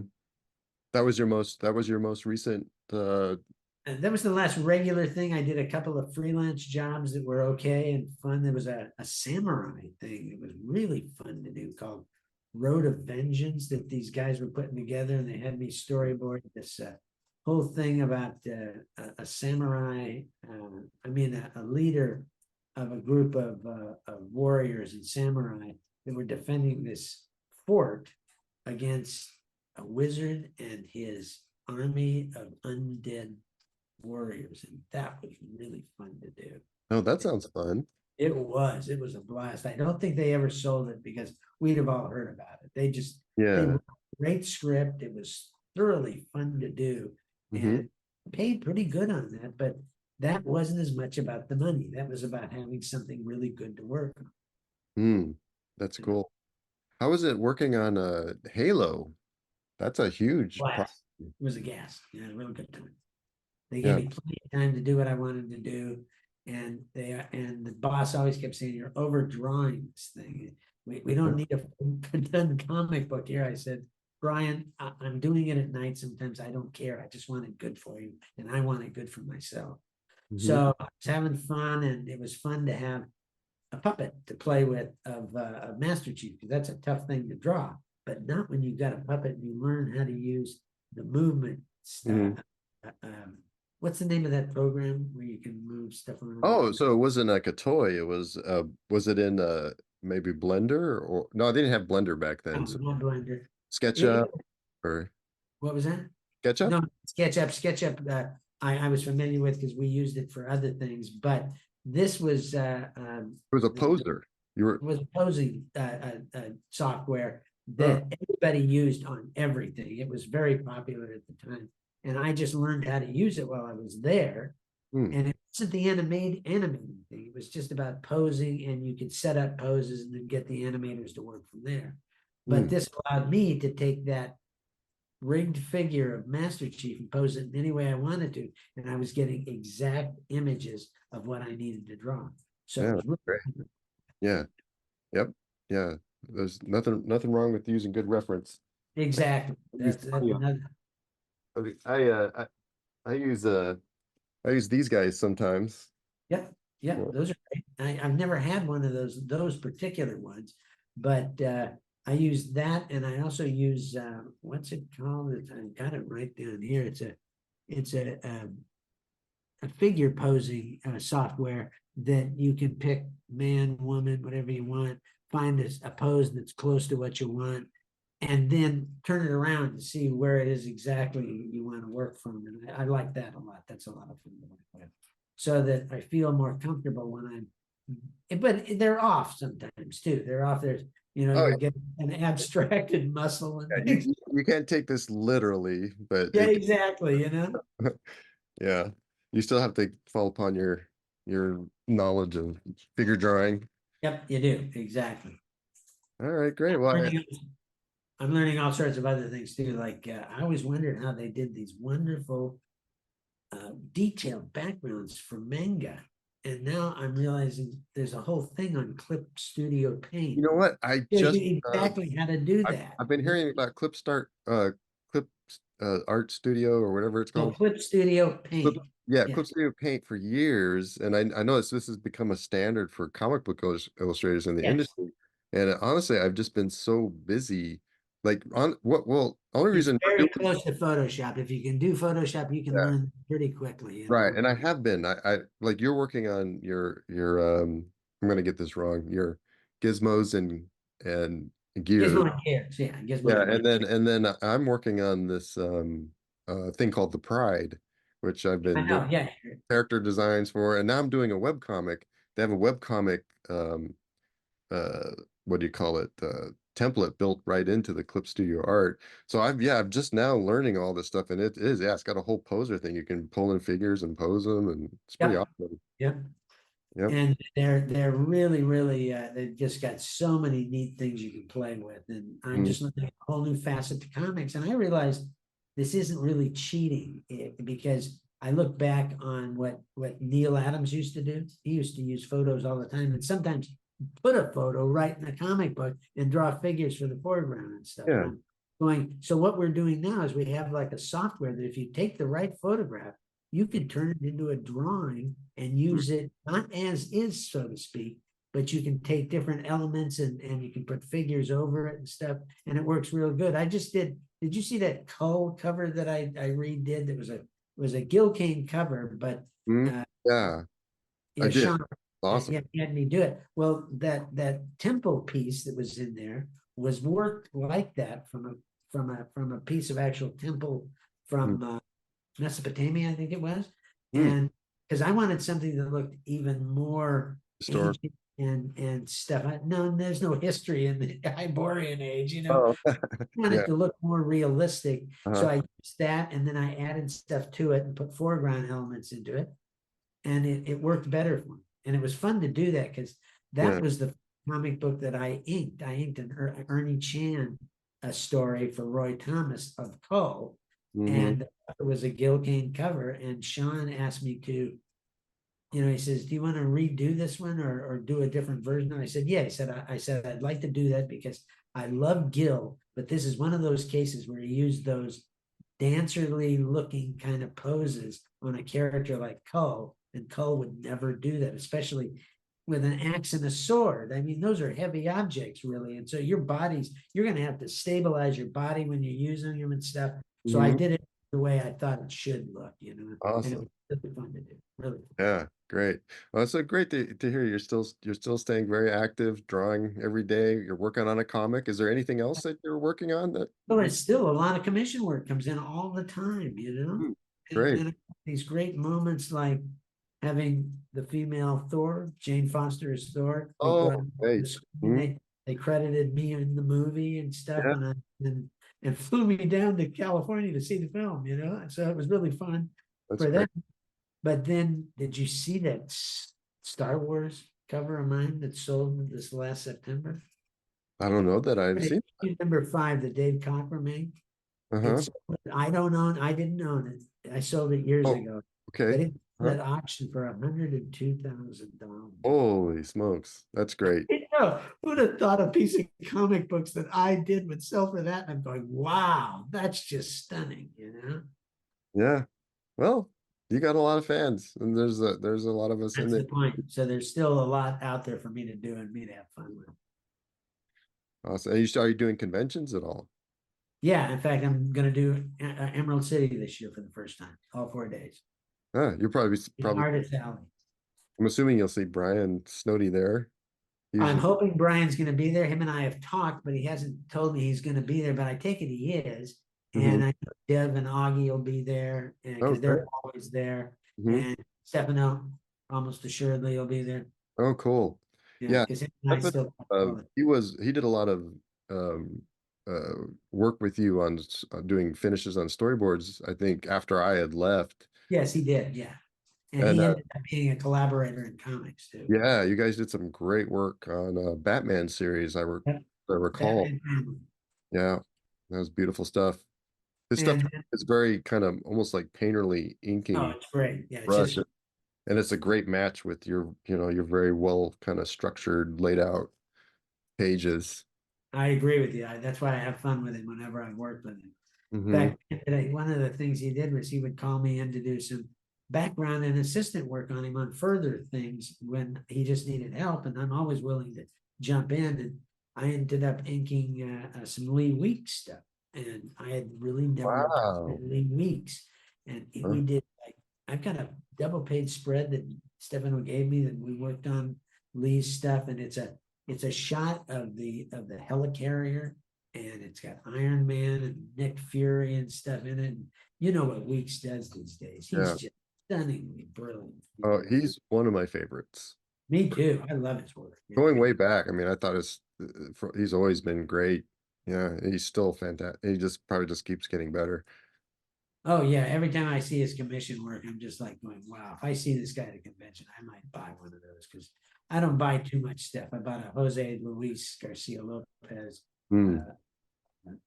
Batlash page that was just Mhm. a stunning piece of storytelling. One of the best. You have you still have that Hal Foster page on your wall?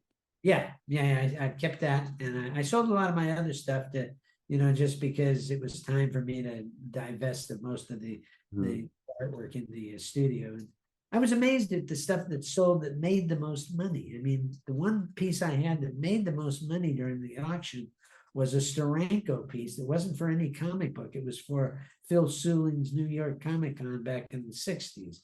And it was a piece that had Nick Fury on it and some other minor league characters. And then at the bottom, it had a whole line of characters that included Superman and Crazy Cat and Popeye, and they were all going into the convention. That thing sold for a ridiculous amount of money. And I just went, wow, you just never know in this market.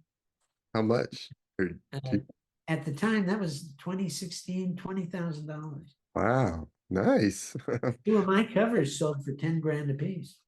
Which did? Two of my covers for What If. Oh, fantastic.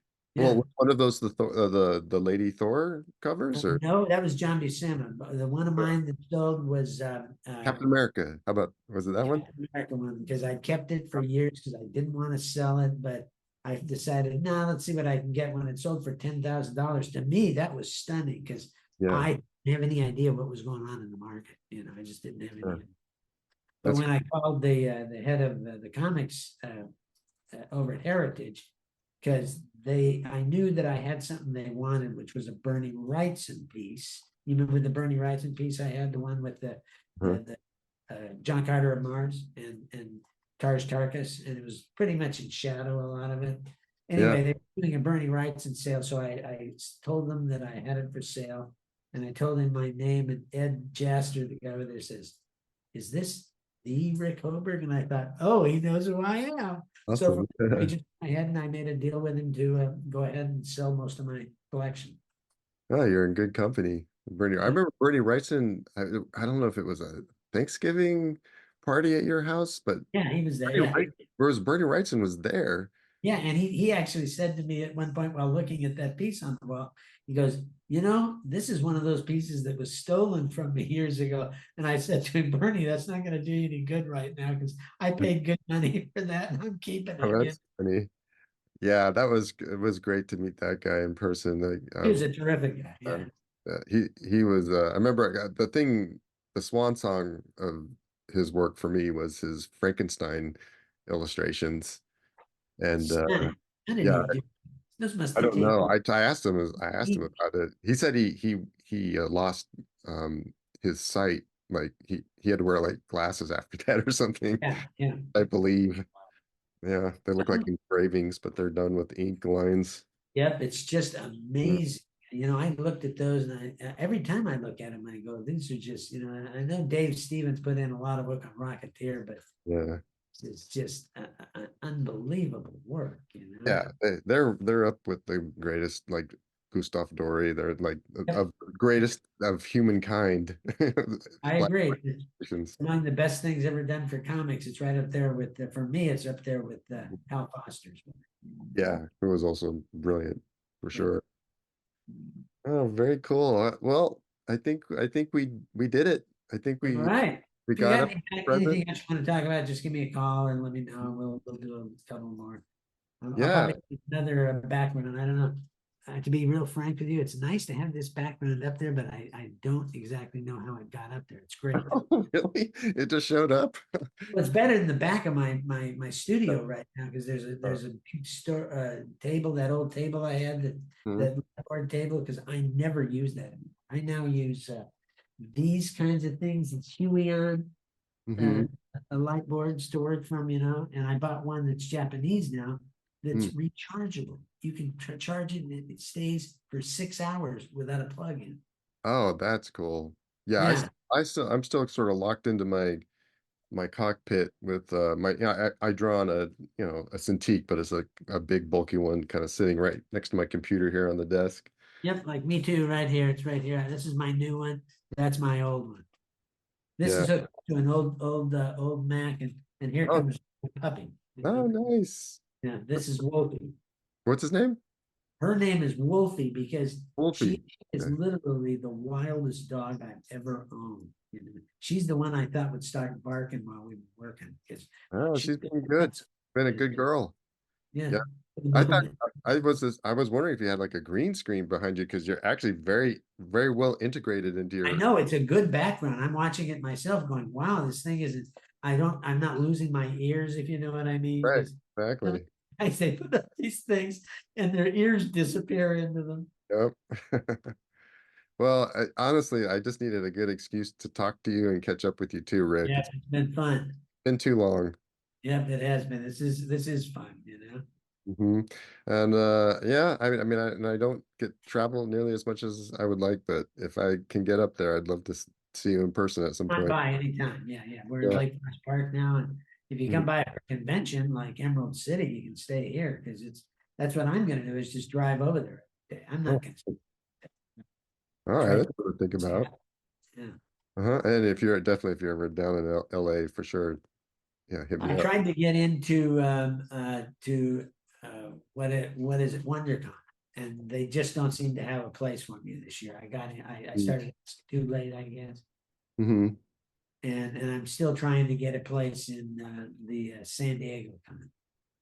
Oh, yeah, that's like I don't even think about the San Diego con. It's gotten so big and Well, if I'm going, I'm gonna get a table. I'm not going yeah. down, to go down there and do business, because any Mhm. convention I go to, I can make a couple of grand at the very least on any. Oh, I'll bet. Yeah.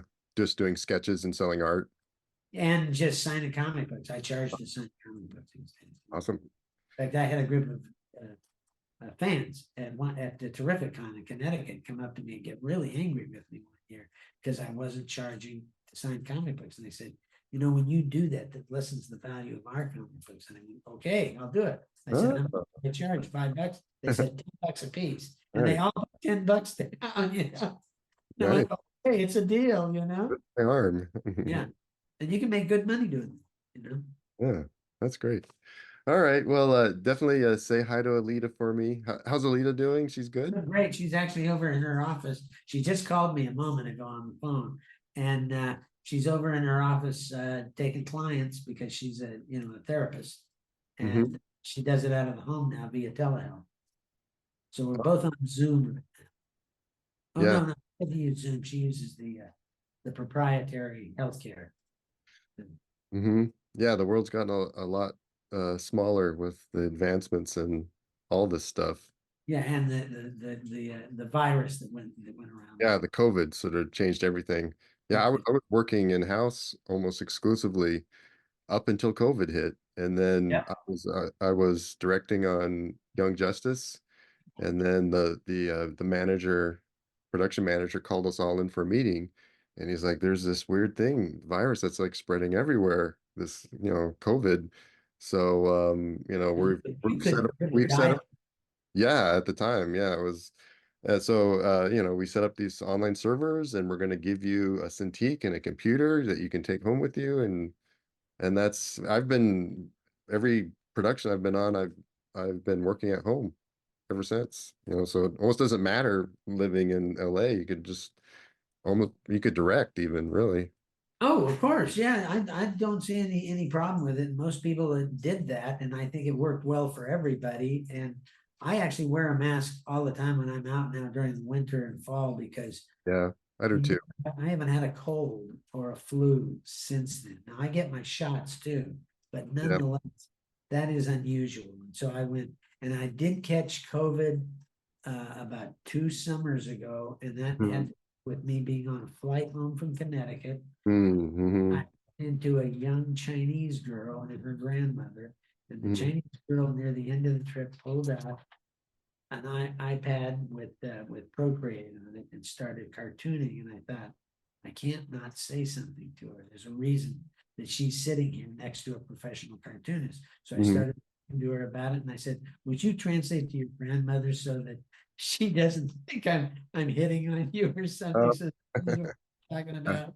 And I came home and caught COVID, but I'd taken all the shots and stuff, so all I had was a runny nose. But I Yeah. guess Yeah, I contracted it once myself, and I'd taken the shot, so it was mild.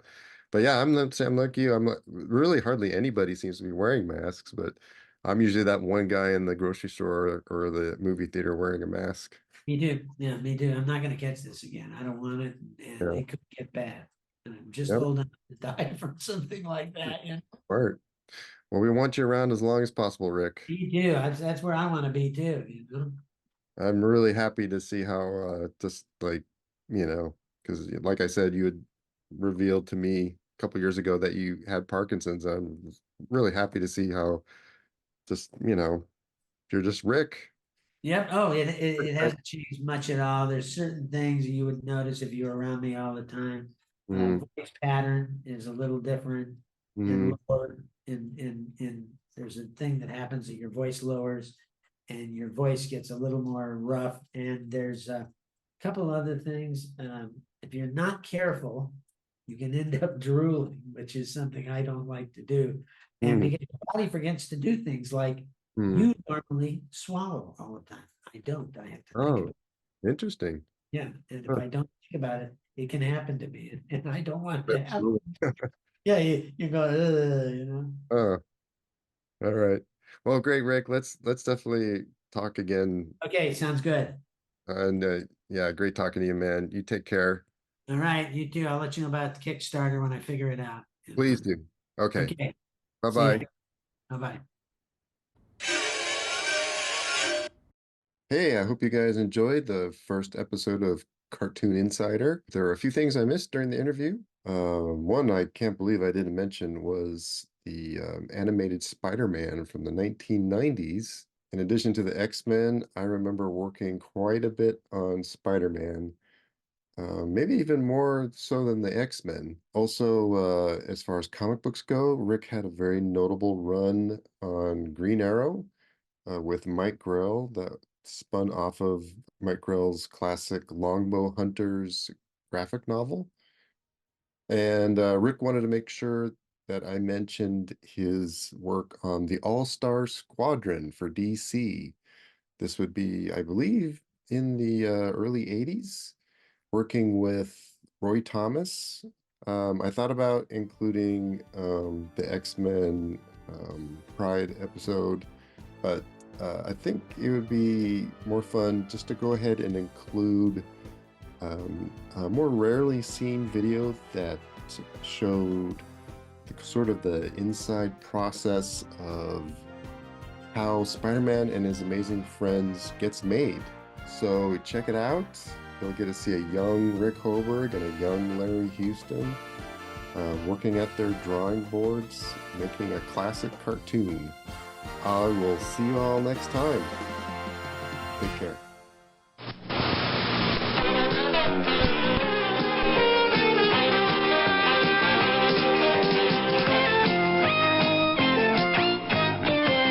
The Amazing Spider-Man. For years, kids have loved his comic book adventures, but now he's made his TV debut in animation. Hi, I'm Stan Lee. I'm the publisher of Marvel Comics and the guy who dreamed Spidey up. How did our favorite web-slinger make it to TV? You're about to find out.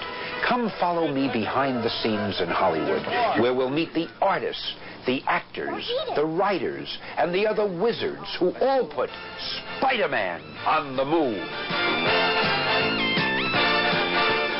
Spider-Man on the move. We'll be right back.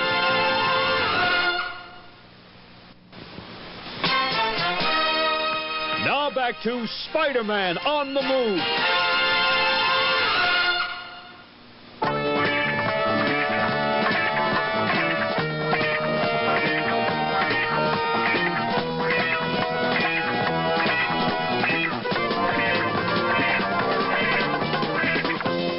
Wow, amazing fantasy number 15. I've got to have it. Fine, it's $1,000. Oh, I don't really need it.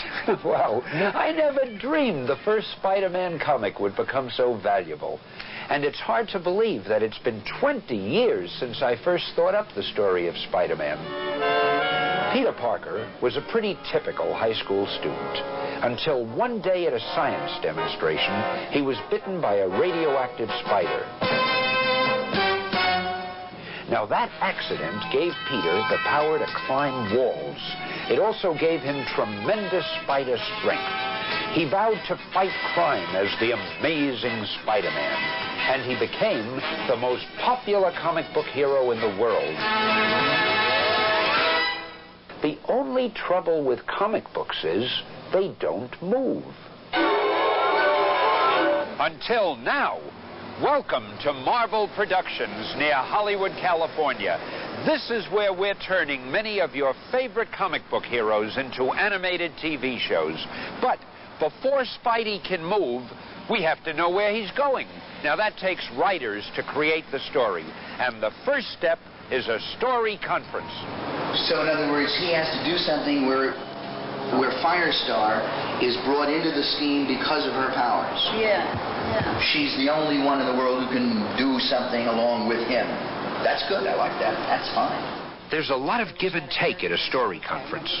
Don Glued and Christy Marks are two of our writers. They're suggesting storylines to Dennis Marks.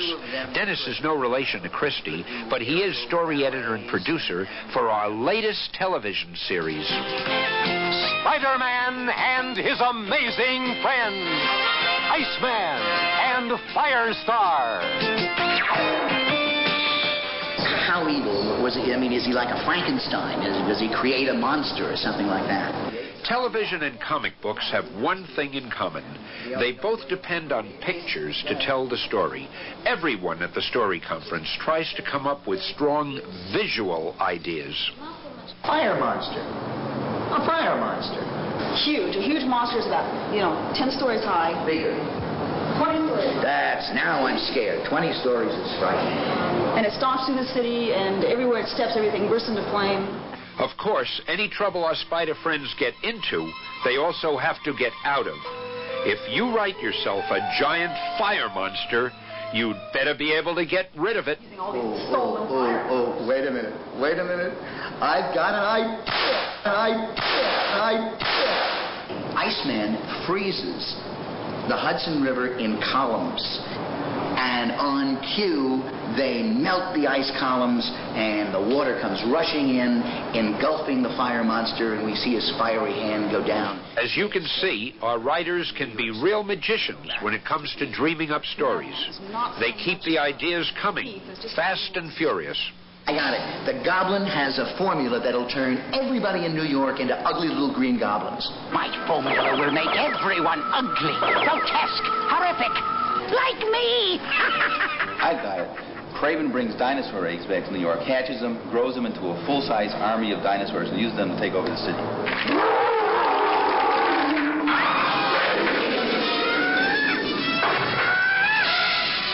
Something I've always wanted to do. Let's take some ordinary little schlemiel, some little schlump, give him all the powers in the universe, and then throw in some villain like Dr. Doom to manipulate him. He can do anything. I want new shoes and fancy clothes. And a gilded carriage with 6 black horses. And those nasty boys will be my foot servants. Spider friends? Spider friends? Go for it! Go for it!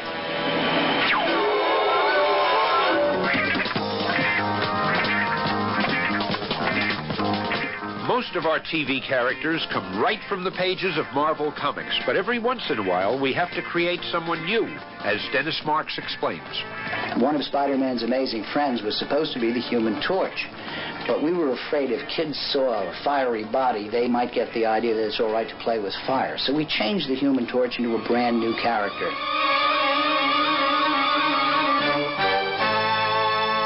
A beautiful woman called Firestar. A number of artists came up with ideas for what Firestar should look like, but Rick Hoberg designed the final version. Rick started out as a comic book artist. He says drawing for animation can be a little trickier. The design has to be simple and clean because there's hundreds and even thousands of drawings that go into even just one segment of an animated cartoon, and not one person will work on it, but maybe 1,000 people will work on it. Rick has been one busy artist. Besides Firestar in the TV version of Iceman, he designed the evil Video Man, a sort of video game come to life. And that's not to mention Swarm, a super bad guy who's made entirely of living bees.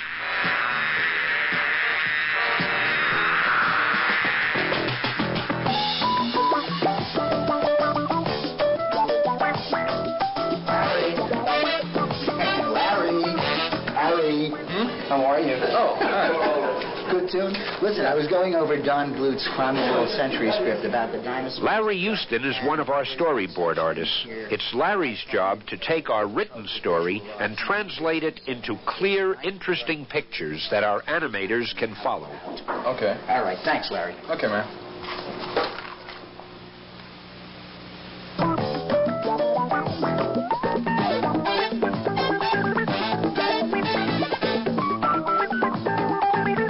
More people than just kids who watch cartoons. There are people like myself who enjoy watching this. They enjoy the escapism. They enjoy the adventure. And when you adapt something and make it just like the comic book, you can enjoy it.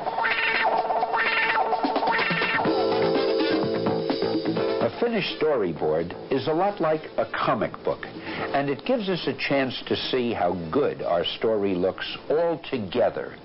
Or one last chance to change our minds. Now, this is when we hear from the president of Marvel Productions, that is, Mr. David DePatie. Well, I'm always concerned about these areas because it's like we don't pay proper attention to effects. You know, we're always concerned about the character animation, but in David DePatie ought to know a thing or two about animation. After all, he helped create the Pink Panther.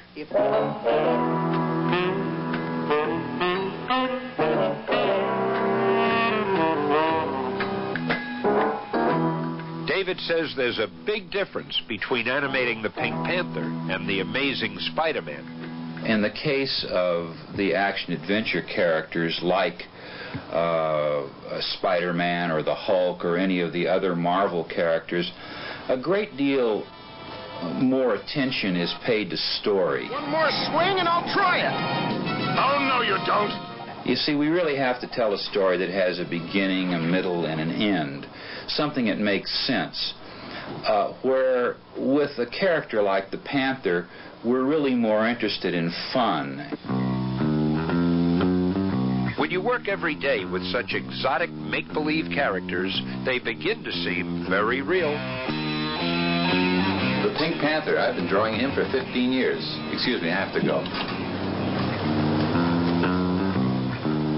I'd like to be probably Spider-Man because he can do anything he wants to do. I'd like to be Iceman. It's nice with the ice cubes you get, you know, your lemonade. Captain America, because he's cute. I want to be Spider-Man, just like everybody else. Perhaps, due to my diabolical nature, Dr. Doom. Nobody but nobody messes with the Hulk. And besides, he's so savage. The Mighty Thor, because he's got a nice way of doing things. I always dreamed about being a real super villain like the Green Goblin, a real weirdo. The difference between me and everybody else is I got the chance to do it. I caught me a wall crawler. You're at the mercy of the real Green Goblin. And of course, you know, I don't have any mercy. Where's my formula, web slinger?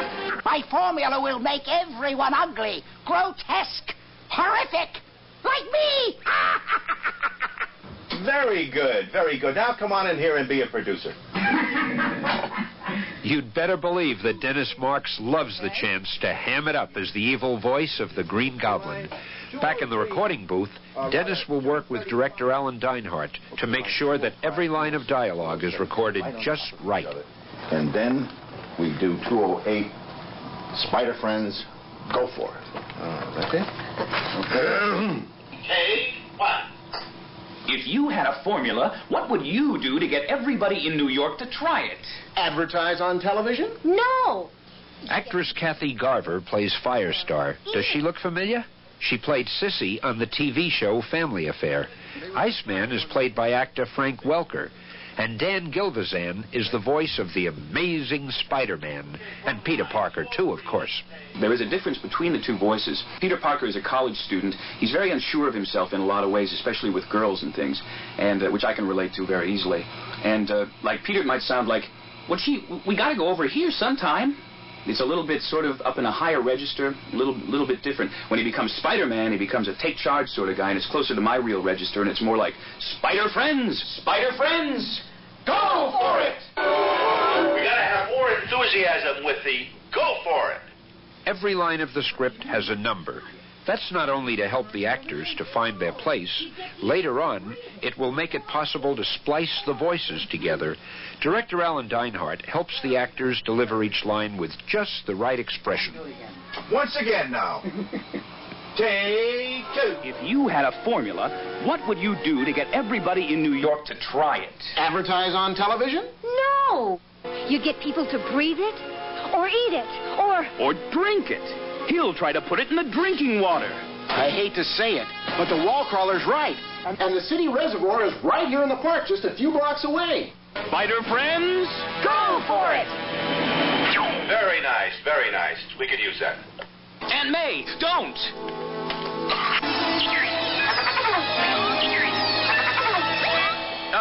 You've done enough work for today.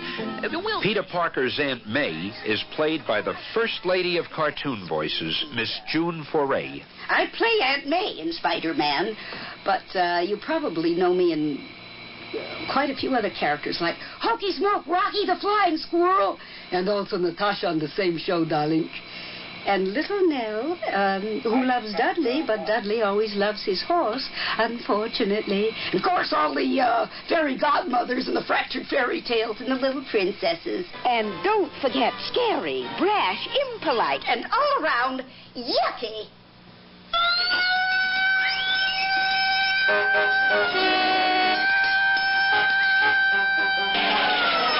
In animation, the right sound effects are just as important as the right voices. Because recording tape is reusable, many of our sound effects come from our tape library. But an old pro like Joe Siracusa still likes to make some of his sounds the traditional way. By hand, and by foot, and by mouth.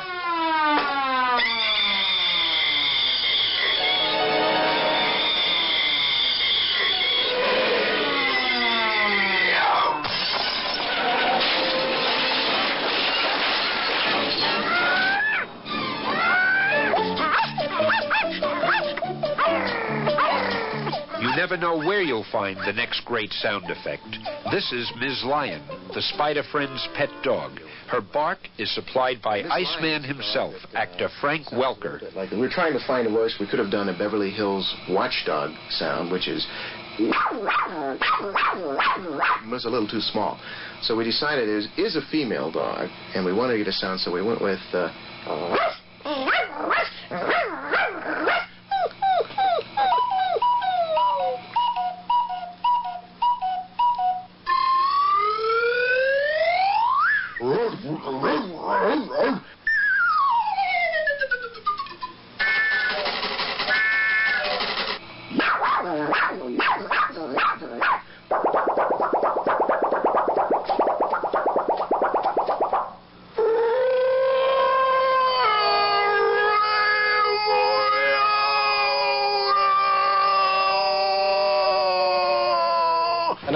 strange and unusual effects that we're using in our Spider-Man series is something that I found years ago when I was traveling with the Spike Jones Band in a deserted old warehouse at Wahlberg and Auger's music store in Worcester, Massachusetts. It's something we're going to use for our swarm sound for our bees in our upcoming Spider-Man series.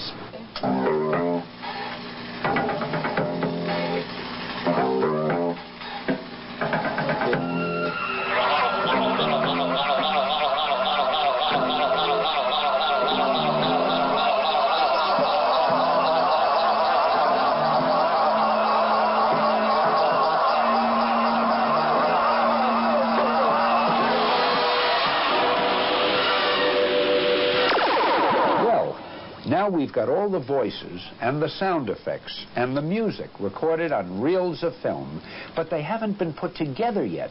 But not to worry, we've come to the right place, the editing department at Marvel Productions.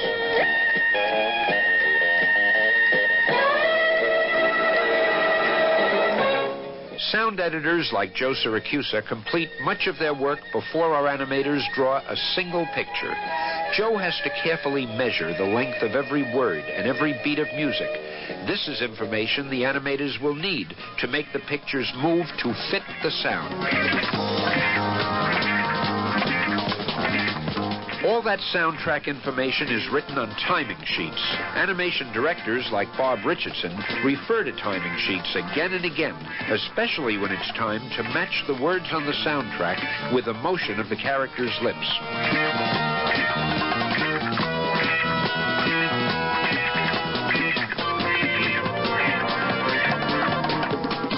Every second of a motion picture is made up of 24 still pictures or frames. The animation director has to estimate how many drawings are needed to create the illusion of smooth, natural motion. Bob will do enough of these drawings himself so that other animators can complete the drawings that are needed in between.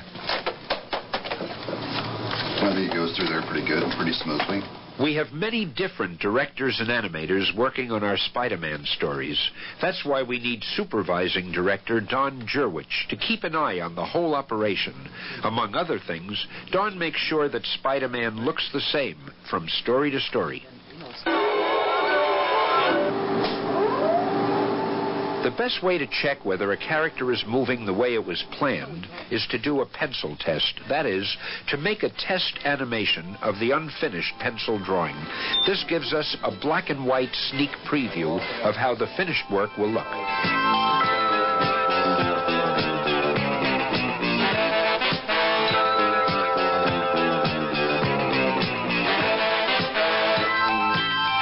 This one's where she comes around, and the special effects painting on it will be beautiful. We'll have the oranges and, all the fire. It's black and white tests. I'm always excited to see the color test.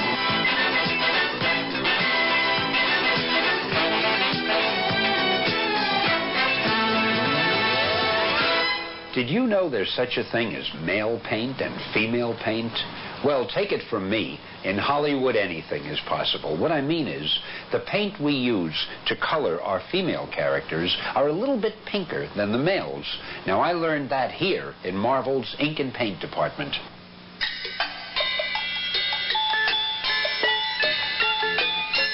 Each of the animator's pencil drawings must be copied onto a clear plastic sheet called a cell.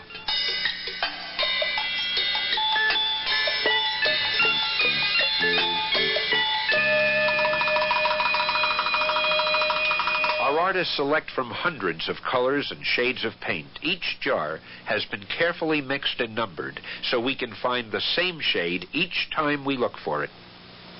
The clear cells are painted on the back. That way, any mistakes can be easily scraped off and corrected. Did you notice that only a part of the complete picture appears on each cell? Often, several layers of cells are combined to make one finished picture. That way, the animator must only draw the parts that are supposed to move, without having to redraw the entire background, too.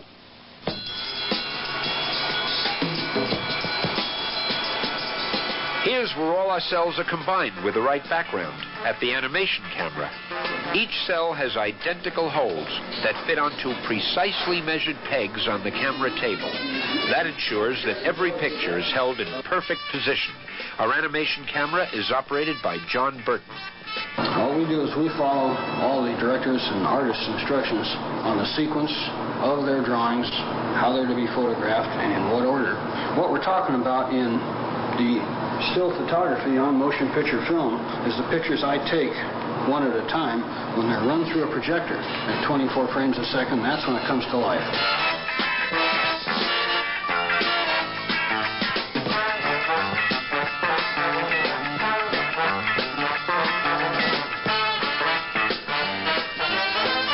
The shot we chose to work on today was a relatively simple scene.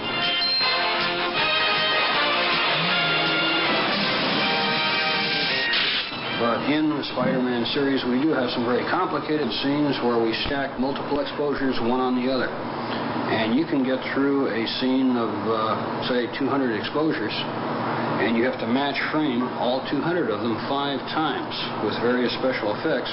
You get into the 5th run, and you make a mistake. That means you go back to frame 1 and you start all over again.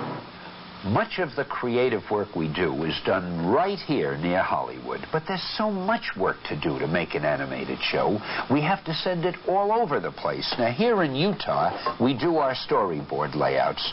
Then a lot of the animation is done here in Korea, after which we segue way across the globe to London, where we do our music. We then go back again very often to Japan for more animation. Whew. Then finally, we're back home to Los Angeles, where we mix it all together. If you can make it to the tunnel, it's a clean getaway. Beautiful, I can hardly see. This is the audio mix, where the finished picture is combined with as many as 10 different soundtracks. Each of these soundtracks contains voices, music, or sound effects. And if we're going to hear them all on TV, they must be combined at just the right volume. Let that ring off. There's plenty there, you know, where the cans are hit. Yeah. Let it continue on. Even after he sits up, we'll just figure in the background that a can has fallen over the other way. Your windshield? The wall crawler. The webhead. Just your friendly neighborhood Spider-Man. Turn there.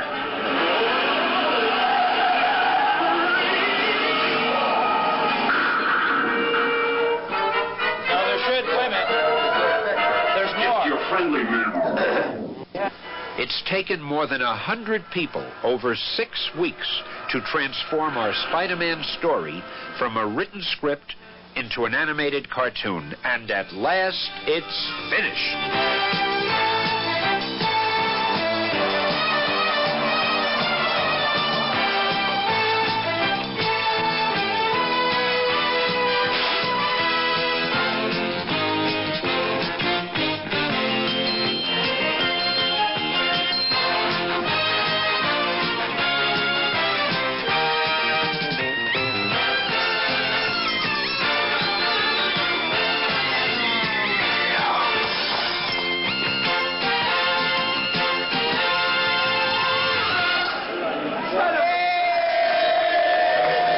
Congratulations, just look what you've done. Congratulations, aren't you the clever ones?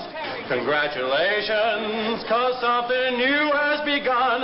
Cause Spider-Man's on his web and off the wall. Hey, we call this a wrap party because we've just wrapped up the work on our first few episodes of Spider-Man and his amazing friends.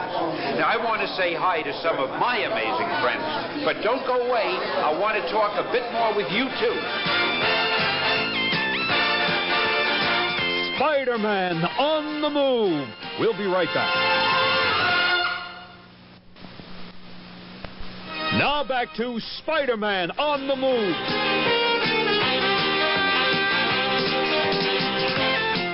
To tell the truth, when I first came to Los Angeles, I had no idea it would take so much work to make Spider-Man move.